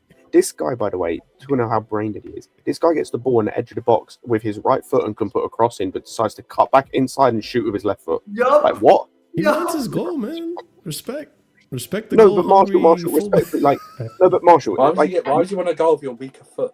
Yeah, that's what I'm saying, bro. Why are you trying to score outside the box with your weaker foot when you can't shoot with your stronger foot and you can put a cross in? Like, if you've got no other option, I hear it. He literally could have put a cross in and decided to shoot. He's there for the vibes, Scott. Ever since Nani's gone, he's in charge of the Man FC now. So it's all vibes with Gusto. If he starts wearing a bandana, I swear to God. That'll be the final. That'll be fuck you. Fuck you, City. That's what it'll be. Let's talk about João Pedro's performance today and then the improvement he had with Guiu. I want to see this more often. I just want to see him play as a 10 and Guiu as a striker. I know it's risky from the Maresca point of view because you don't want to get one injury. I just want to see him play as a 10, no matter who's up front. He is a 10. Like I think we've reached the point. It's gone on long enough. He is a 10 in this team or a second striker. Even if you look at the way, like this morning, like he's great at hold up, and this morning, like in the first half. You look at there's that one chance where say what you want on Garnacho, but Garnacho was free. He had the whole rest of the pitch ahead of him, and João Pedro just holding onto the ball for too long, and not releasing the pass. He didn't want to pass to him, and it was frustrating. But it's like today, where like, okay, you can hold up play. Like I want you to be in the box for the striker position, but if you rather play as a 10, you can tell like the tendency to play as a 10 is there for him. His best bit in the first half was when I think Neto chipped it into the box and he headed it down for someone. I can't remember who it was, but he headed it on and they had like a half chance. Santos. He headed it down for Santos, and Santos hit it over the bar. That was his best thing he did in the first half. It was the best bit of the movement, and that's what he can do. He's best at doing that, like the shadow running and stuff like that. You know, not picking up because he's coming in from deep.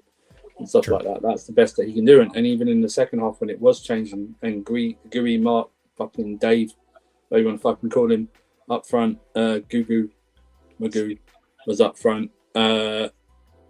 Just his presence there allowed him to pick up the ball deeper, and he made a run in the second half, and it was a poor shot in the end. It went wide, but that's what he should be doing. Just being like, and what it does is it made one of their defenders try and pick him up as well, or one of their midfielders try and drop back, and they're out of position, and it lets other people float in and have. It's just that he's just a nuisance in terms of and a distraction, and also he can use the runs. The wingers can you can use the wingers. You can use Greedy up front and stuff like that. And we saw it, and we saw it even like I know it's against West Ham, but even like against West Ham, he did that as well. He just picked up the ball.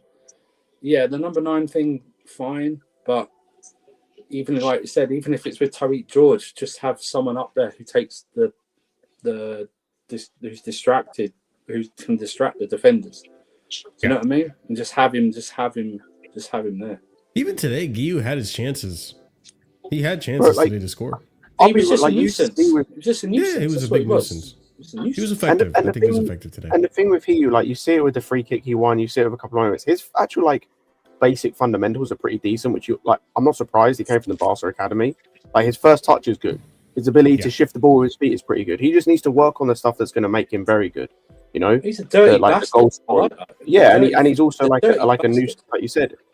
So he just needs to work on the other stuff, but he is good enough to at least get minutes in this team. And it's like Peter said earlier, even if he might not be incredible and you might have to suffer in that position, you're going to level up one of the better players in this team, especially in the attack, because you can play him where you're going to be comfortable. Like I said, we have to accept at this point, João Pedro is not going to work as a lone striker in this team unless Palmer is playing. And even then, I don't really want to say I'd rather Palmer on the right, but that's a different conversation. With Palmer out, there's no reason to play him up front. It doesn't work. We've seen it multiple times. Even the games like today where he's better, because I thought he was good in the first half. He had the least amount of touches still out of everyone on the football pitch, I think, coming into half-time. He still has no one to connect round with him, especially if Enzo isn't playing in the 10. Because whoever's on the left just doesn't get how he plays. He was alone so many times today. Yeah, like there are times he's dropping deep, like I said, and Santos is standing still, or Garnacho's standing still, or someone's standing still. Like he's demanding the ball, and no one's there to. That's the problem with the touchline wingers, isn't it? That's the problem. Yeah. If you don't have someone else, who, like you said, like an Enzo there, or a Palmer there, or someone there, able to get in contact with him, and he does that. He would do that job better with someone else ahead of him. Whereas like he's then an option for one of the wingers either side. He's an option for one of the 2 midfielders behind him. He's an option. He's a late runner because the strikers up there going one way, he can go that way. It's just a late run. It's just a better that way. The thing is, Maresca needs to recognise what worked. This can work against all teams, though. It's not just a one-team thing it can work against. It's working against all teams. Do you reckon Maresca goes, actually changes up and decides? I've no idea. That's why I have no idea. I didn't think he'd start ACHEAMPONG. I don't participate when I'm on streams and they want to do a preview. I don't participate in choosing the 11 because I never get it wrong. So. Yeah, like today, to be honest about Guiu today, like he got a whole half. He got a lot of minutes. In recent games, it's been like chump change, like you get a minute here, 10 minutes against Liverpool. Well, there was a crazy conspiracy theorist, not conspiracy theory. I wouldn't say really like started by one of the famous Chelsea content creators that he was not going to get any minutes because we were going to swap him for Amiga. Is it Amiga? Yeah, I heard that one. Yeah, I think there was a report that said that, and that because I was on that trail of thought as well, because I saw a report that says apparently the plan was to loan him in January, which if the plan was to loan him or sell him, one of the two, if that was the plan, he couldn't play it. He'd be cut tight in any minutes. He can't play for 3 teams. Well, no, you can't play for more than 2 teams in a in a loan. Season or whatever it is, or something like that. But now which looks like that's out the window. That's out the window. Yeah, he has to stay unless the only other way you'd be able to get rid of him is to send him back to Sunderland, and I don't know why they take him, seeing they now have a 3rd striker, and so he'd be 4th on the depth chart. Yeah. Plus, even when Delap gets back, and you could see he probably wants to start with Delap up front. He's still then an option he should be an option off the bench to replace Delap from a subs point of view, or just like rotating wise. So. Yeah, I know Scott mentioned it briefly with the whole La Masia and the fundamentals that he's obtained from there. But were the rest of you guys generally impressed with the cameo he had today and what he was able to do while he was on the pitch? Sure. I mean, I've advocated for him to be our 3rd striker for this whole time. Like, I'm not on this belief that you have to go buy a big name third striker and play him constantly. For the type of role that he plays in this team, he seems perfect for it. But yeah, my expectations aren't like super high. But in terms of generally being busy, having neat touches, being available, like running your socks off, he does a lot of the basic things. Like, I'm not disillusioned about what we're going to get, and I'm not upset with what we're getting, because it allows us to platform a better player in a position he seems to be more comfortable in. So I'm okay with that. You know, it's crazy, right? It's crazy. He wasn't even going to be the third striker. Like, we were going to sell until Delap got injured. We were still going to try and sell Jackson and not have a third striker until Delap got injured. That's the crazy. That's the crazy thing. We were still in the process of selling Jackson when Delap got injured. Yeah, I just can't. I just don't understand. That's the squad planning. That's the great squad planning. That I just don't understand that decision, like, on its face. Doesn't make sense. That was the thing.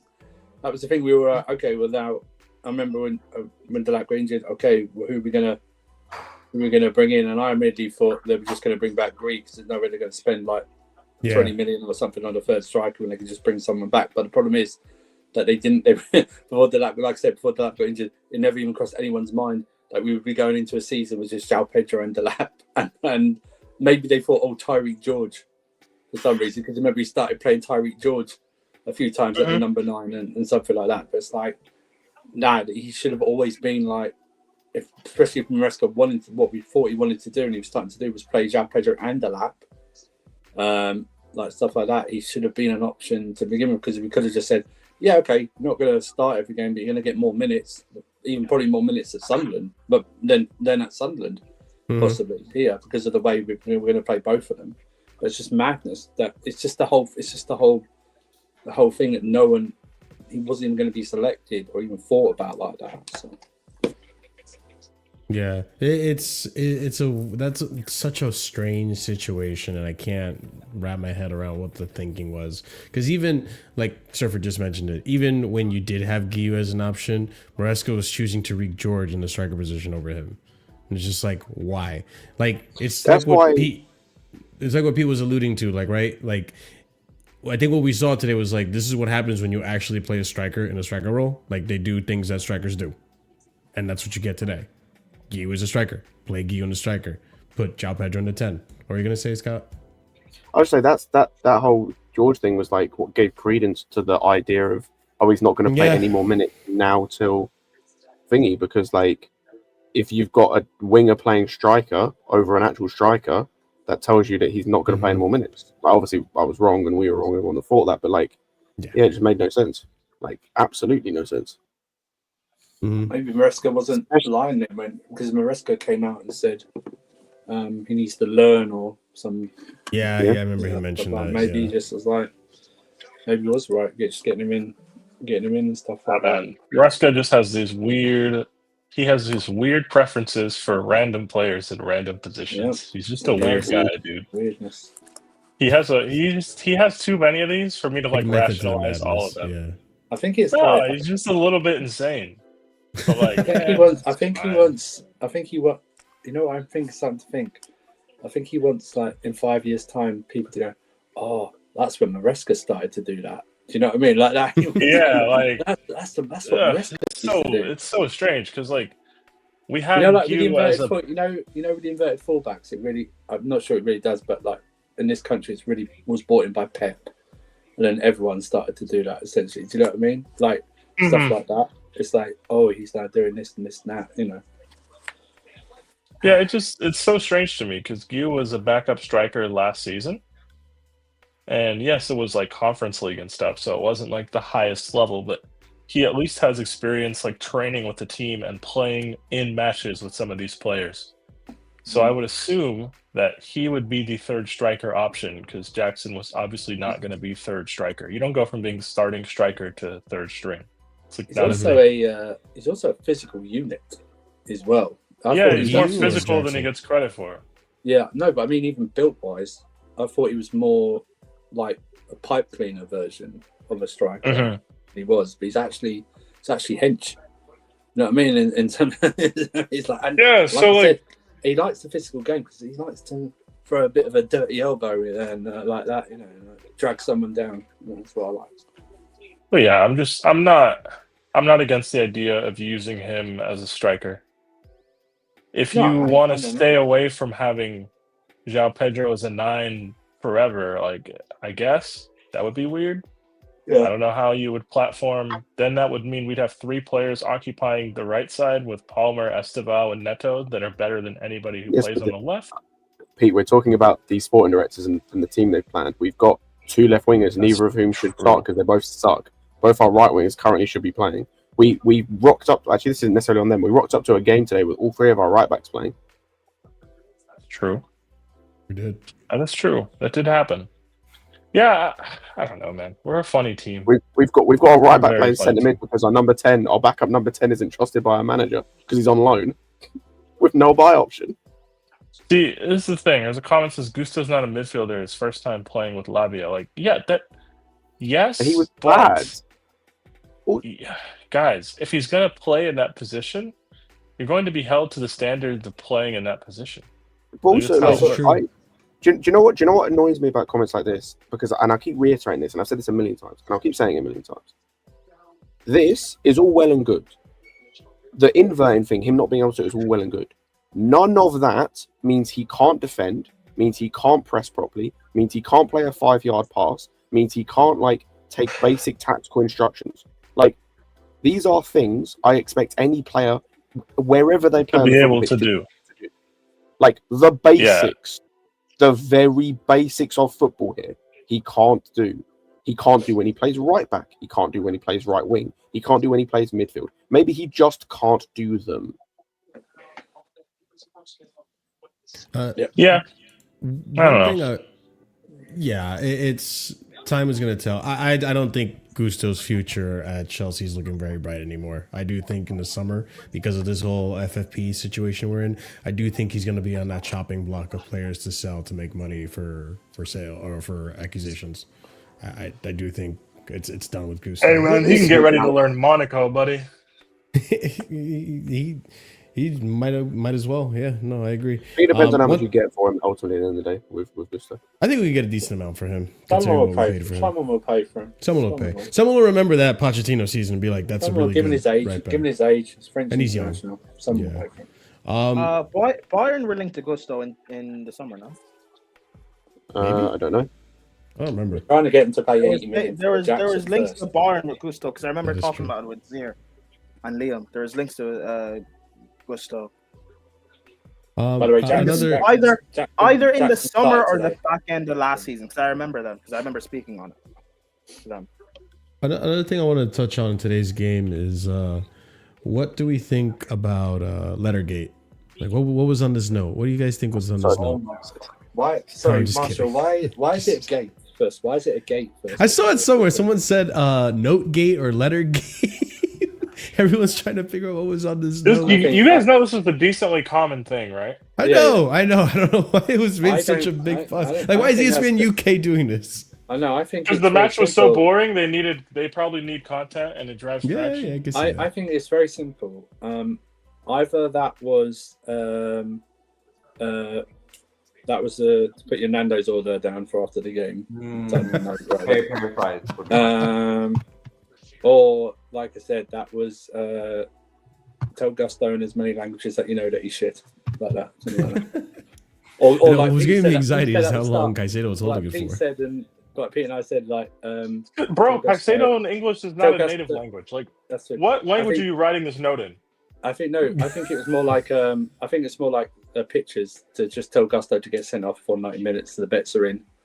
So maybe it's he wrote it in few languages, right? Because we know that Maresca can speak. That's more confusing than just writing it in one language. Now you got to look for yours. Yeah, that's what I'm saying. It's like that, choose your character. Kind of thing. Also, wait, it's not Maresca that wrote. It's Caballero that wrote it down. Yes, what language are you writing in? Probably maybe Willie's handwriting is really not. Maybe handwriting's not good. Spanish works. Maybe reach days in Spanish. Guys, let's think about this. It's written in English because you handed it to Reece James first of all people. Yep. Right? So yeah, Caicedo's trying to read some shitty handwriting. Like, what the hell is this? What are we supposed to do? No, I don't think it was handwriting. Who got the note first? Was it Esteval? James. Esteval handed it to the it captain. Yeah. Yeah, I think it was. I think it was a picture of a ball, with a foot beside it, but those little lines after the ball that look like wind, and it was just like kick the ball long. That's what I think the ball is. Guys, they don't have. This is not, guys. This is not. There's no codes for formation changes. This is not like Morse code. This is not World War II. Like, it would have said something simple like, two of you play closer together, whatever, or like maybe he put. I think instead of inverting the fullback from one side, you're inverting the fullback from the other. I think it was Caballero. I think it was shit. I think it's Caballero giving it to Reece saying, after the game, you guys make sure to rate me on parttimecoach.com and put it on my name. This is the website. This is the website. Could you just? Bloody hell, mate. They're crazy. If it was me, I would have just written no red cards and we're all running tomorrow. Yes, I would agree with that. Wait. One person gets sent off, we all get punished. It's crazy. Yeah. Yes. That's how. Yeah. You got to do one. That's how you keep each other accountable. Have you never played team sport before? What? Oh no, I have, and the guy usually gets rushed if that happens. Yeah, that's fine. I'm not against rushing Gusto. That's fine. Yeah, I can't lie to you. I don't know why he was playing today. No, you know what it was? Yeah. I think it was the note that said Ange's getting sacked. They were just confirming it in the note. Yeah, maybe. That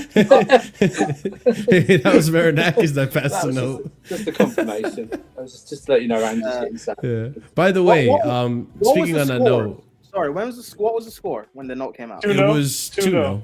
It was 2-0. No, was it 2-0 or 3-0? Yeah, because that's what Esteval came on. Esteval came on the 78th. Yeah, Esteval carried the note in. Speaking on today's game as well, Reece made his 200th appearance. No, I know what it was. It was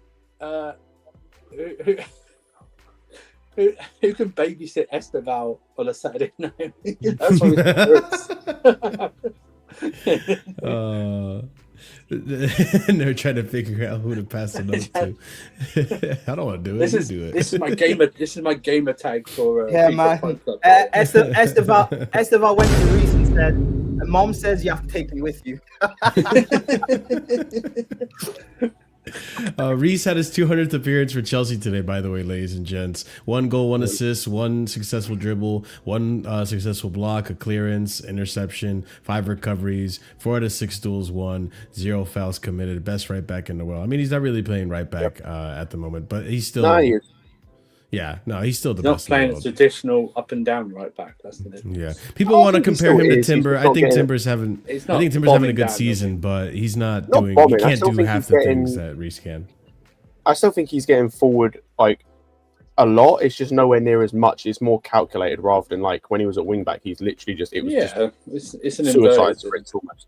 Like I don't think he's really inverting all that much. Like I think a lot of the time he is pushing up slightly higher. He didn't really invert. Not inverting. I mean, he's more moving inside with a ball more than actually outside most times. I often think 2 years ago, if he told me, I didn't think he'd ever make 200 appearances for his club. 2 years ago, I think he was done. And also, from when the first season actually started with us, 200. He probably, without his injuries, he probably had about 150 more games. I was about to say, Andrew, I'm pretty sure without his injuries, he'd have passed 300 with us. Yeah, he'd be on nearly 350 probably. Yeah, I agree. Yeah, so I think he essentially missed 2 seasons. That might help him. No, Marshall. I could be wrong. I want to say he missed like over 100 games for us for injury. Well, yeah, at least because he's been a first-team player since before COVID. I think it's like 130 something because he's near Kante, or he might have overtaken Lampard's first season. For us. That's when he came in. Yeah, no, Reece is a pre-COVID player. Yeah, 19. And it's not like he debuted halfway through the season. He debuted in September of that season. No, but he's very good. He just needs to, now his fitness is getting more consistent, which means his play gets more consistent. This is, by the way, this is Reece's 7th season at Chelsea. I do think. Yeah, I was going to say, Marshall, he's missed 145 or 147 games for injury. He would have he'd have nearly 350 appearances since that 2020 season. It would have to be more because since he first came into the team, which was 1920. In a season and a half, you could play you could get 100 appearances for Chelsea in a season and a half, roughly. Almost, yeah. If you played every game. Yeah, and he missed at least a season and a half. He missed more than that. He missed in the 23-24 season. He missed 2 seasons. Games. Yeah, essentially missed 2 seasons. Yeah, essentially. This will be nice to see, bro. This will be Reese's first season at Chelsea, not getting injured. I mean, this is his first season since. Well, okay, correct me if I'm wrong, guys. I think this might be his first season where he's actually even just played 3 90-minute games in a row. That's not true. Well, not his first season ever. Since the Tuchel injury where he got injured. Sure, maybe. I can't think of another season where when he joined us in 19. When he played in 1920, he started the season injured. Yeah, but then in 2021 he got injured. 21, 22 got injured. 22, 23. But those are minor injuries compared to the we're talking about little niggling injuries. We're not talking about after the Champions League, pretty much. After the Champions League, after that injury under Tuchel's reign, I don't think he's been able to play more than 3 90-minute games in a row. Now we're at 6 90-minute games, including the international break where he's played the full 90. He barely completed 90s in general. Never mind that. So also, he's Marshall, got 6 back-to-back. There's a stat going around that on average, Reece gets a trophy every 40 appearances for Chelsea. He's won 4 trophies with us. That's a good stat. He's only made 200. Reece completed 5 full 90s in a row. 5 full 90s last season. No more than 2 consecutive in the league. Yeah. And then Conference League, he didn't play a full 90 at any point in the Club World Cup, which makes sense. Conference League, he completed a full 90 twice. Yeah, I remember last year we struggled to get 3 in a row with him, but he was he would get to 2 in a row, and he was being managed. Yeah, he was being managed. Yeah, and I don't think the season before that he even got a single chance because of the hamstring injury. No, he didn't complete a single full 90 under Pochettino. Why am I not surprised? Shock horror. And then the season before that was the Potter season where did he get 75 minutes under Poch? 76 against Liverpool on the opening day, 77 in the 4-1 win to Tottenham. That's it, yeah. Jesus. Wait, I don't know who. Remember the start of last season? Remember the start of last season after the injury, after the surgery he got.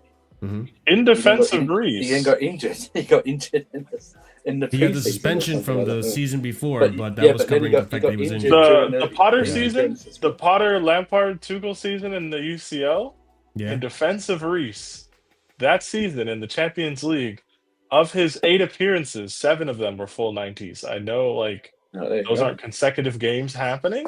Yeah. He in the Prem to open that season, he played 4 full 90s in a row. Granted, it was in August. Yeah. Then he wasn't in the squad at Southampton. Then played 2 more full 90s. Yeah. Then Tuchel got sacked, and then Reece got injured immediately. It looks like. Nice. Solidarity. Tuchel got sacked before we played Palace. Hey, Tuchel's got injured immediately. He got injured. Although, to be fair to Reece, there's 2 stretches. There's 2 stretches in 22-23 where he plays 4 full 90s in the Prem in a row. Damn, that's not too bad. They're either side of big injuries, but they did happen. Right. Yeah. And that was we rushed him back. Yeah, probably. I think I don't know if it was you, Marshall, said it, or Andrew. But yeah, on just the right back in general, he's the best right back in the league, and he's there's no one close. I'm sorry. I know people want to have the argument for Timber, but he has so much more to his game than Timber. He's the best in the world. I don't care about Timber. Yeah, world, that's cool. At least there's an argument there, right? You could argue Hakimi's on his level currently. There's no argument. I think there could be an argument. I'd hear the argument. There's no argument. There's a right back. The right back in Narnia is very tasty. in the league, and also when it comes to world, I just don't watch enough football. Our CBA to have that conversation. The league we can start with. He's the best right back in the league, bar none. There's no one close. Yeah. There is no one close.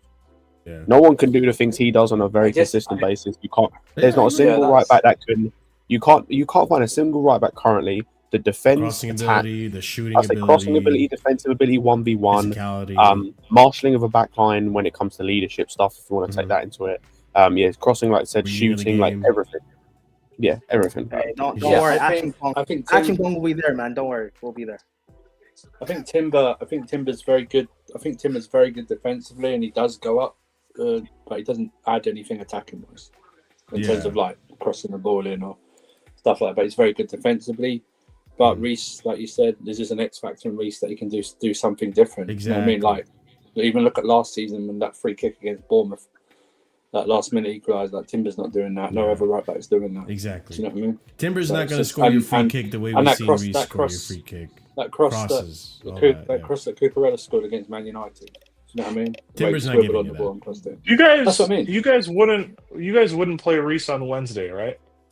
Nope. Not with Gusto being suspended against Sunderland. Exactly. I wouldn't play him on Wednesday either. Yeah. No. I wouldn't. I don't know if you would hear when I said this. I wouldn't play him at all. Like I'm not bringing him off the bench.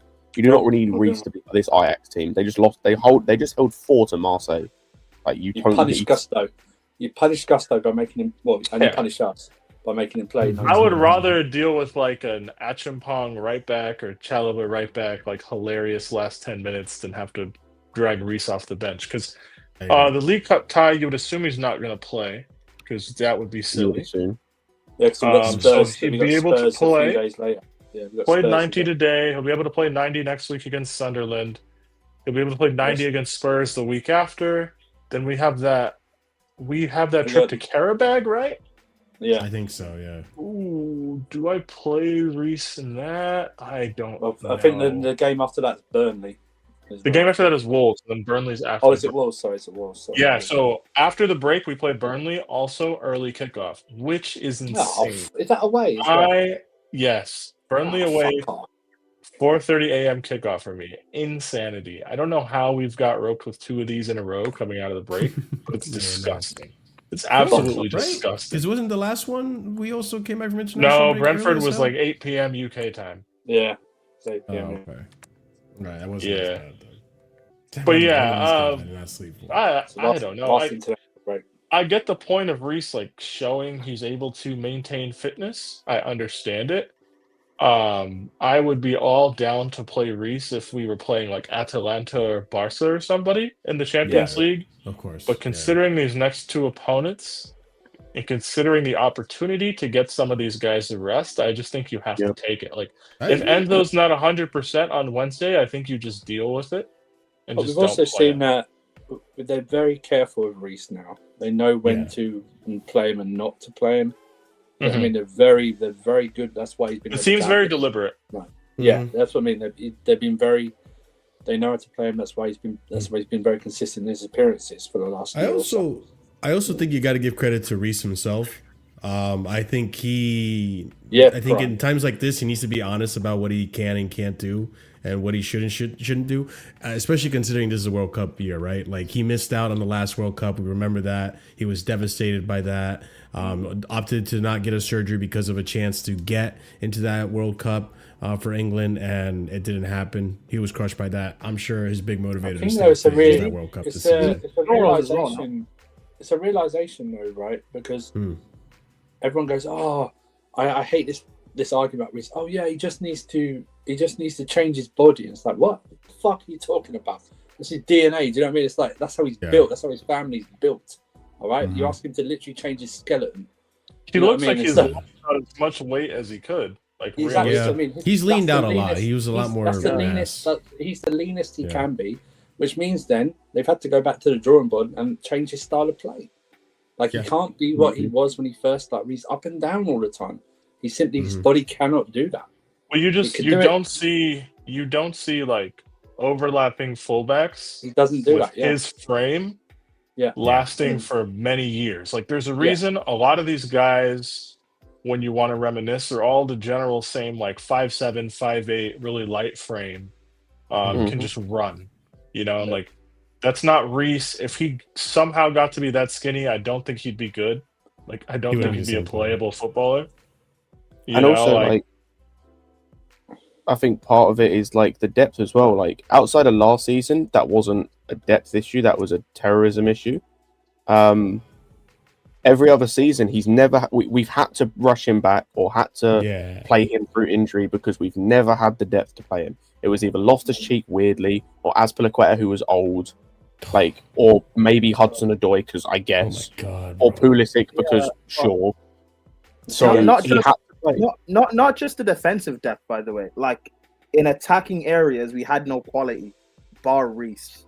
So now we have enough quality where we can take Reece out against who do we play next? Whoever it is, Ajax, and not be worried about well, you know, even for losing 1-0, we still have enough quality on the bench to bring on to win the game without a Reece James. If we need Reece James on the pitch to beat Ajax at home, we're not doing anything this season anyways, and we just need to cope with that. Like it just there's like certain points of failure that I just will not tolerate. Like instead of risking a Caicedo or a Palmer or a Reece or like a Cucurella, should we ever have to, if these backups can't beat like these relatively average quality teams, they're honestly wasting everybody's time being here. It's not like we're doing Ajax away. I don't disagree. There's no like atmosphere element. There's no major travel element. Team's been back in London for at least 3-4 hours. They'll have 48 hours to really ramp up to play this game from training on Monday. Like the fatigue shouldn't be a thing. Like we should be able to beat Ajax at like. Yeah, I think a midfield pivot of Lavia and Santos is good enough to start against I agree. Ajax. Do you know what I mean? Like that, and then have like a João Pedro or like a Bonanito. He's probably gonna play Buonanotte or play Gu and play João Pedro. Like play one of those two with João Pedro, and it's like it doesn't need to be a whole host of changes. But like if Caicedo could only do 45 minutes, there's no point in playing him a full game against Ajax. Do you know what I mean? Because leave him have him on the bench. Fine. No don't even bring these guys to the stadium. I don't care. Leave him like alone, if like just resting and recovering, send the physio people or whatever, the training ground. That's where we're really unlucky that Asugo got injured. Yeah. Yes. I mean, this is a perfect time. I do think a lot of this Gusto midfield is just that guy not being available or possible. I agree as well, because I think Asugu could do that. João Pedro suspended. Okay, play Buonanotte and Gu. He got sent off. Yeah, you're right. He got sent off. Oh, man. I was about to say, do you know what's jokes as well? You say Buonanotte? Like, you mentioned it earlier, Andrew. We are a Asugo injury away from having no number 10 to play against Ajax. Like, literally no number 10. Asugo injury? I'm sorry. Yeah, if Asugo didn't get injured, when Asugo got injured, Buonanotte was added. Like Asugo's not in the Champions League squad because he got replaced by Buonanotte. That's true. Yeah. I forgot about that. Because they picked Levi Colwell and he was injured. So, do you guys think our midfield will be Caicedo, Santos, and Buonanotte in the 10? I don't think Caicedo starts. I would just run back what we had today and just remove Gusto and put in an actual 10. Well, you're gonna have to, because if you're not gonna play Reece, you're gonna have to play Gusto right back anyway. I'm assuming Enzo will, if he's not 100%, then there's no point playing him against Ajax. Well, there might be a point where you actually I'm gonna cut, guys. You guys have fun. I'll see you guys on Wednesday. We better fucking win. Because Lavia starting 2 back-to-back games will be, well, he didn't start against Liverpool. 2 back-to-back games will be big for him. Maybe Cucurella inverts more on Wednesday. Maybe. One more thing I want to bring up before we come to a close on this stream. We got to bring up the elephant in the room, people. Hold on, where is it? Oh god, I'm not a clown. Ange Postecoglou got the sack. What a joke from Marinakis, by the way. Good. Do you know when I knew he was gone? There was the moment he got hired. No. So in the first half, they showed Marinakis in his seat, right? And this wasn't even at the end of the game. This was like barely halfway through the second half. Yeah. Halfway through the second half, and they show where he sits, and he wasn't there. I got a picture. He wasn't there, and I think it was after. I think they were 2-0 down, but he wasn't there when he sat there in the first half. So I don't even know if he was there from the second half, but he just left. So I knew he was gone then. It's crazy they kept him. I don't know why they gave him this game. They should just put someone. I don't even know why he got hired to begin with. It's such an emotional decision. He's his mate. He's his mate. That's why. He's his mate. Is that why they're like Greek buddies or something? Yes. We get all this like Marinakis praise. He's one of the great owners. He's fucked up his club. Yeah, he's fucked his club. The problem. Not even just Andrew. It's not even just like, what's it called? It's not even just the manager stuff. From a financial standpoint, they're currently in the relegation zone. By the way, I don't think they get relegated, luckily, but they're not finishing in Europe. They've spent so much money that financially, if they go and get Europe, they might be fucked as well. Yeah, they're apparently. Have you seen the two options they're linked with, by the way, for manager? Dyche and Mancini. Yeah. Yep. Yeah. Mancini's last job was getting sacked by. Hold on, Marshall. Dyche's last job was getting sacked by Everton. Yeah. He's been replaced by David Moyes with kind of the same players. Obviously, there's been some improvement in certain players. Yeah. And look where they are now. And also, if you were going to go from Nuno as well, very unlucky today. I'd say if you were going to go from Nuno, who I think is in terms of that defensive football better than Dyche anyway, but if you were going to go from Nuno to Ange to then back to Dyche, what was the point? And then Mancini, whose last job was getting sacked by Saudi Arabia. Like, not a team, as in the national team. That's the extent of what they're looking at. Like, I'll be honest, this is fantastic to see. Like, this is deserved. Yeah. This is incredible to see, and I'm loving every minute of it. But, like, it's what happens when you have an owner that's this emotional. So, our owners should not be in charge of footballing decisions. Like, Edu should be the one making these decisions. I don't think it's true. I saw a rumor that apparently until the manager comes in, he's gonna take up as a part-time manager. Marinakis. No, that can't be true. That's not happening. That can't be true. Yeah. Oh yeah, here's a picture, Surfer. Here, check this out. This one speaks 1,000 words. Yeah. Yeah, he wasn't there. Yeah, it's in that. Maresca celebrating and Marinakis just staring the death stare. But what I don't get is your next two games before this game was us and then Porto in the Europa League, right? And they lost their last game to Midtjylland 3-2 at home. So even the Europa League stuff is hanging by a thread at this moment in time. Why don't you just bring in a guy during the international break, have him like a week or so just to get used to stuff? Do you know what I mean? And then try then. It just made no sense. Why would you go, oh yeah, you got to win against Chelsea? It's like, why? I don't like so much about what he's done doesn't make sense. The whole hiring of Ange is stupid, like considering the way they play football. Like the players and the profiles they have. Nuno's set them up as best they could. Sense. They've got profiles that don't make sense. They're playing a back five system now, which is weird anyway, with no wingers. When you have at least 4, maybe 5 wingers in the team, 3 of which you spent big money on this summer, 1 of which doesn't even make the matchday squad, by the way. Sorry, 2 of which don't even make the matchday squad. Excuse me. Like, yeah, just. But even look at that, right? Look at that, right? Look at his seat, right? Look at that. That looks like he should be a king. Look at the way it's front and center. It's like almost on. Roman Abramovich never had like that. You know what I mean? He had like where all the directors and that seat and stuff like that. We never had like a box that looked like he was like the Queen at Wimbledon or something. Do you know what I mean? It's just it's like it's what's the word I'm looking for? It's like all high and mighty sort of like he's king of the castle. Dictator thing, you know? It's the dictator thing when they have like the army that goes past, like when they're doing like a drill or a procession or something like that. A parade, sorry. When they're going past and then they'll salute the dictator or something like that, or the president or something like that. It looks like something like that. And it's just he I knew he was mad when he came on the pitch last season when they lost the game and he confronted Nuno on the pitch when he started berating him, and it's just like I don't want that guy. I wouldn't want that guy as an owner. I know he's done well for like Forest fans will like love him and stuff like that because he saved them and stuff and spent well and got them to the Premier League and stuff like that. But it's just this is just bonkers. He's going to do another 180 on the type of manager he wants. Yep. It's gone from Nuno to Ange to Dyche or Mancini. You know what I mean? It's just mad. And if he does pick Mancini, as well. You're picking a manager who's never, like, as far as I'm aware, never had to be involved in a relegation fight, which is what you're now involved in. Yeah, exactly. And you've got the first game is, I know they're at home, but the first game is still Porto. And then you go. Well, he's not going to be. They're not going to be. There's no way they get a manager in place by Porto. Like, there's no way they get. The next game, Scott, is Bournemouth away. Oh God! And they've got, even with Nuno, they had a terrible record at the home and away to Bournemouth.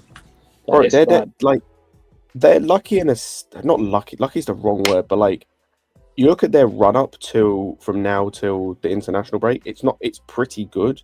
Like, after those two games, it's United at home, Sturm Graz away. You'd hope they get something out of that, and then Leeds at home. I wouldn't be so sure they would. Leeds at home, maybe. Sturm Graz untested in terms of away. Man United's a real weird one. I mean, Sturm Graz have won and lost the game. So out of two games, have won one and lost one in the Europa League. Man United's just a weird fucking team. Do you know what I mean? Don't know. I'm sharing something about ANGE. Oh, okay. Yeah, let me add this. Remove. There we go. 2 IM. I'm being told that ANGE Postecoglou was met by an angry, fuming Nottingham Forest owner, Evangelos Marinakis, as he walked through the tunnel. Marinakis' intention wasn't to tell ANGE he was fired. It started as a normal conversation and critique of his performance, but it got heated fast. Marinakis snapped, telling ANGE he'd lost his job. Things spiraled into a fist. Whoa, wow, this is true. Things spiraled into a fist fight, and the two had to be separated. Both were left with visible marks on their face, explaining why neither has been seen since. Oof, if that's true. Yo, Marinakis is crazy. I'm not gonna lie. He's gonna run Nottingham Forest back into relegation. So the game. I think Nottingham Forest tweeted out about the game like something like 2:20 something, and then at like 2:42, that's when the post came out about Ange being sacked, like that. It's wild. It's like I am so thankful, like, because I remember, like, Roman was ruthless, right? But he was never emotional like this. And at least if I remember, I might be revisionism here. I don't think I am, but he never seemed like, outside of maybe Don Carlo, it never seemed like an emotional decision. And no, but even Marshall, sorry to interrupt. Go ahead. Even the times where he was ruthless, or you could say slightly emotional, it was for a purpose. The purpose was always to win the Champions League or to win the league. The Marinakis thing is like, what's the purpose here? Like, what was the purpose of getting rid of Nuno to replace him with Ange? Like, genuinely speaking, what's the purpose? I think it was just personal stuff, right? No, but that's what I'm saying. Like, what's the purpose here apart from he's upset you because he doesn't like you or the guy you hired? Like, oh, I forgot about this. No, apparently, Edu is the driving factor, one of the driving factors why Nuno got sacked, because they did not get on. Apparently, they did not get on. Like, they didn't speak. Yeah, because he didn't like the type of players. I say part of the irritation as well, I think, was because, you know, they signed Hutchinson, their most expensive signing, who ironically enough doesn't make most of their matchday squads, is that a Hutchinson, he wanted Adama Traore. Oh, Adama, because he had him at Wolves, probably. Who would have been cheaper, would have probably fit the system better. Like, yeah, just. I just can't wrap my head around, like, how do you, as an owner, think, okay, I want to play a certain style of football, which is fine. That's fine. I understand that. Us as Chelsea fans, we've wanted that from the Jose type of football. We wanted to change the type of football we play going forward. First of all, you're not going to get that overnight. You're going to have to transition and give whatever manager that you give that assignment to change the style of football. You're going to have to give him more than 7 games. Obviously, Postecoglou got however many games, no victories. That's horrible. But you could have held out with Nuno for a bit until there was a better candidate out there that could have given you that style of football. No, I was just saying with the Ange thing very quickly. I think Ange is a good manager. I know it hasn't looked so far. I do think he is a decent manager. I think that part of the issue is like set him up getting him now. With this team. Yeah, no, it's not just that. Like, let's say you've got a team that could play his style, getting him now. Let him do what David Moyes did to an extent. Like, David Moyes had to rehabilitate his career. He went to Real Sociedad, failed miserably. He had to rehabilitate his career at West Ham to get to a point where he can now go to Everton, and there's a building block for him to go. He's got his confidence back. You sign Ange after he finished 17th. Forget the Europa League. Cool, he won it.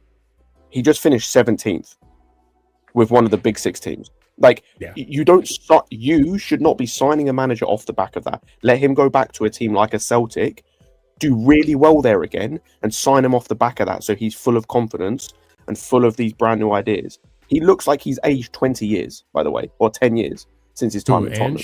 And he's he's still like, you go look at when he was at Celtic and when he's at now, he looks like he's aged 10 years. You look at that actually. Also, like, his type of football can thrive in Scotland because it's a shit league.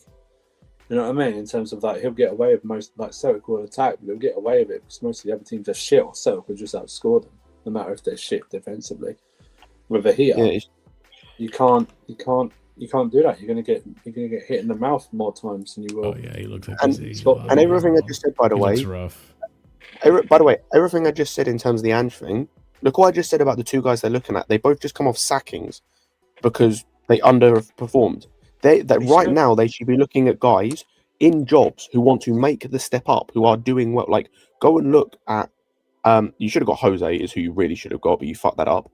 But like, if you want this idea of someone to build progressive, go and do what Bournemouth did with Iraola. Look how it's working now. Go and take that risk where like you've got good enough squads. Yeah, you've got good enough squads. You know why it won't work? Because like I know I'm in a very much minority. I actually rate Ange, but you know why the Ange was a bad appointment? I'm not a clown. He's a clown. Regardless, you know why Ange being a bad appointment was because the way he plays just does not suit the players, so he's destined to fail. Now, I assumed Marinakis would know that it wasn't going to work straight away, and that he doesn't know football, and that he'd back him with money in January and in the summer to rebuild. Because if you want to get a window, that's a good point, bro.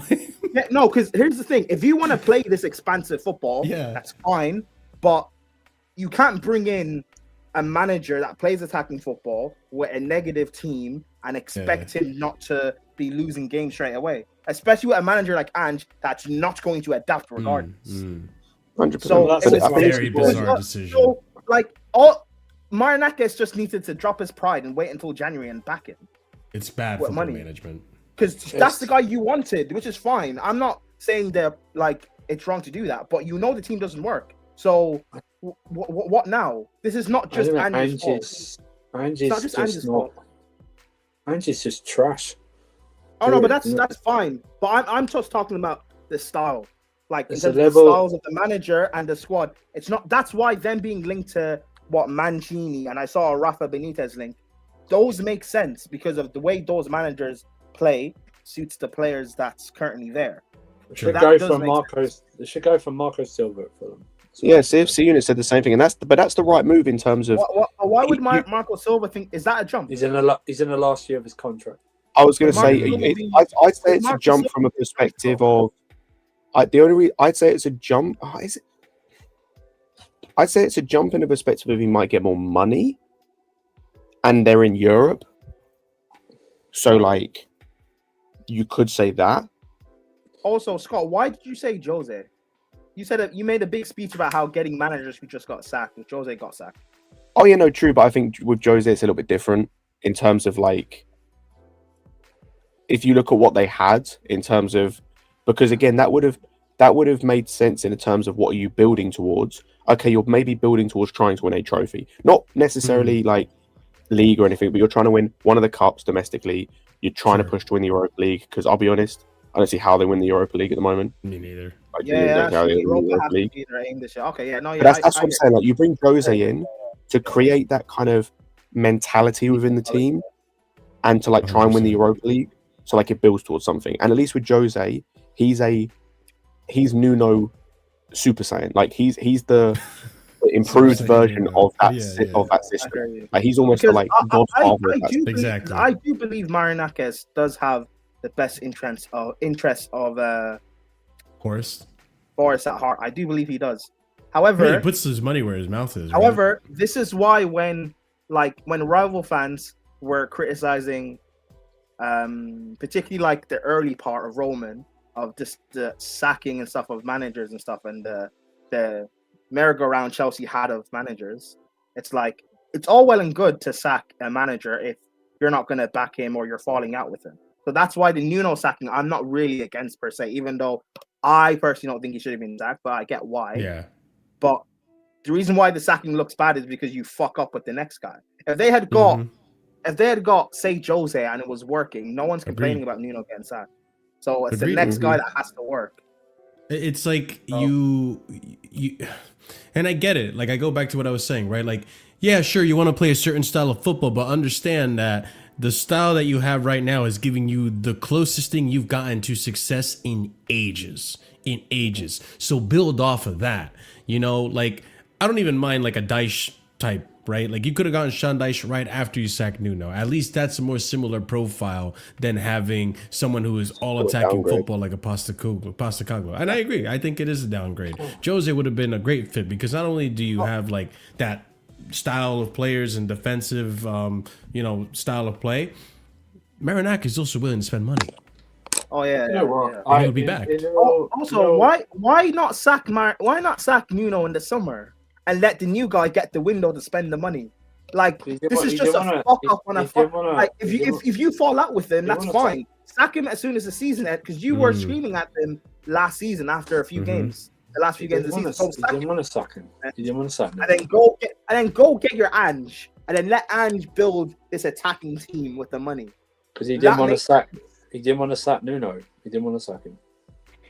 Why? I think Marinakis he liked thought Nuno. He didn't want to sack him. He didn't want to change it. He probably thought they were optimistic that they would come to an agreement and maybe eventually things will the meeting be where fine. Afterwards Nuno got sacked wasn't to sack Nuno. It was to hash things out and carry on. You know what I mean? But they couldn't do it. So they just parted company. Yeah. You know who I feel bad for before we end? I feel bad for Morgan Gibbs White. He's like, I should have left when the other hostages left. Why? No, you don't remember the video when he was when he was gonna go to Spurs and then they hijacked it? He looked like he was a hostage. Should have gone on strike. Should have just left. Why? He shouldn't have. He signed a new contract. You remember we were making jokes like, Morgan, blink twice if you need us to send you help. That's Marshall. That's on him. He signed the contract. Maybe don't sign the contract. I guess. Wait, so if Gibbs White goes to Forest, does that mean Spurs? Gibbs White going to Spurs? Sorry, that would have been before them getting Kudus, right? No, it would have been afterwards. No, it would have been after because they wouldn't have got Simmons. Oh, so does that mean we could have got Simmons still? No, we would never get him. Why not? Yeah, we would never get him. Yeah, our owners wanted Garnacho. Yeah, never mind. Or not the owners, the sporting directors. Yeah, we'll talk about the sporting directors on the Casual Chelsea show tomorrow. No, because there's good news, Scott. We'll talk about it tomorrow. It's potentially good. I'm not getting hyped over that guy. We'll talk about it tomorrow. I'm not getting hyped. Yeah, we'll talk about it tomorrow. We'll see. I'll see what you think about it tomorrow. But yeah, anything else that I missed about today's game? I think it's great to be back. Great to be out of international break. We got another Chelsea game. That's another thing, by the way. Sorry to interrupt, Marshall. I haven't missed talking about Chelsea. It's actually been really nice not to talk about Chelsea for a couple of weeks.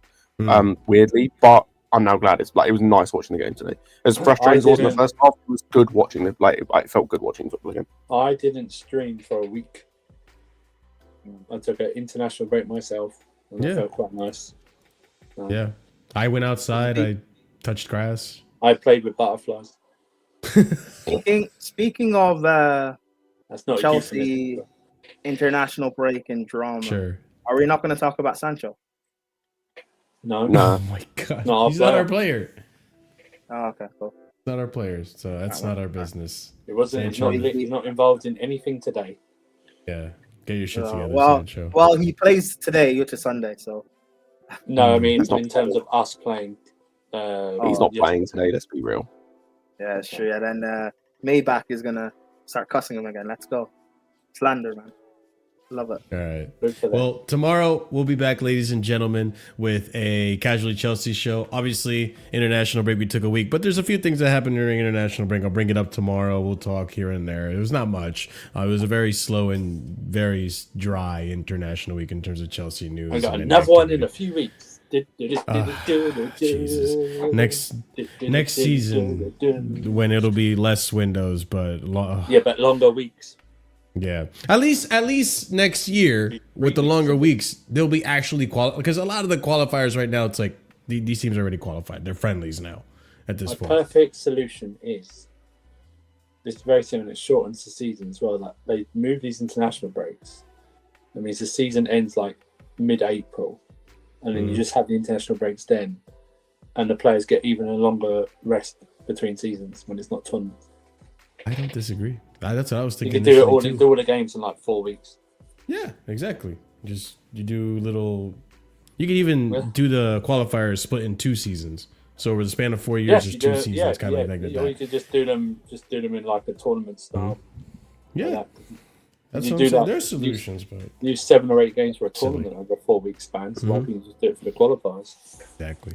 I think there's easier solutions. But regardless, yeah, we're going to go into another international break in a month, which is the last one for a while. At least from that point on, we got a marathon up until like I think March of football. So there'll be plenty of content. Yeah, stay tuned. Be sure to smash the like button if you haven't done so already. If you're new here, if you just discovered the channel today, if you haven't been here before, welcome. And I ask that if you wouldn't mind, please subscribe to the channel. It does help out tremendously. We have a goal. We're trying to get to 5K subscribers. So if you want to help us to the road to 5K, that'd be fantastic. It's been it's been a up and down road, but let's keep going up. All right. Check out the links in the description for more content, all that fun stuff. Memberships, there's 4 different tiers starting at 99p, and at the proper casual and higher tier, we give shout outs to our members, and that's going to be JC, Dark, Lanray, Sadiq, A Soliman, EE, and Adrian. Thank you so much for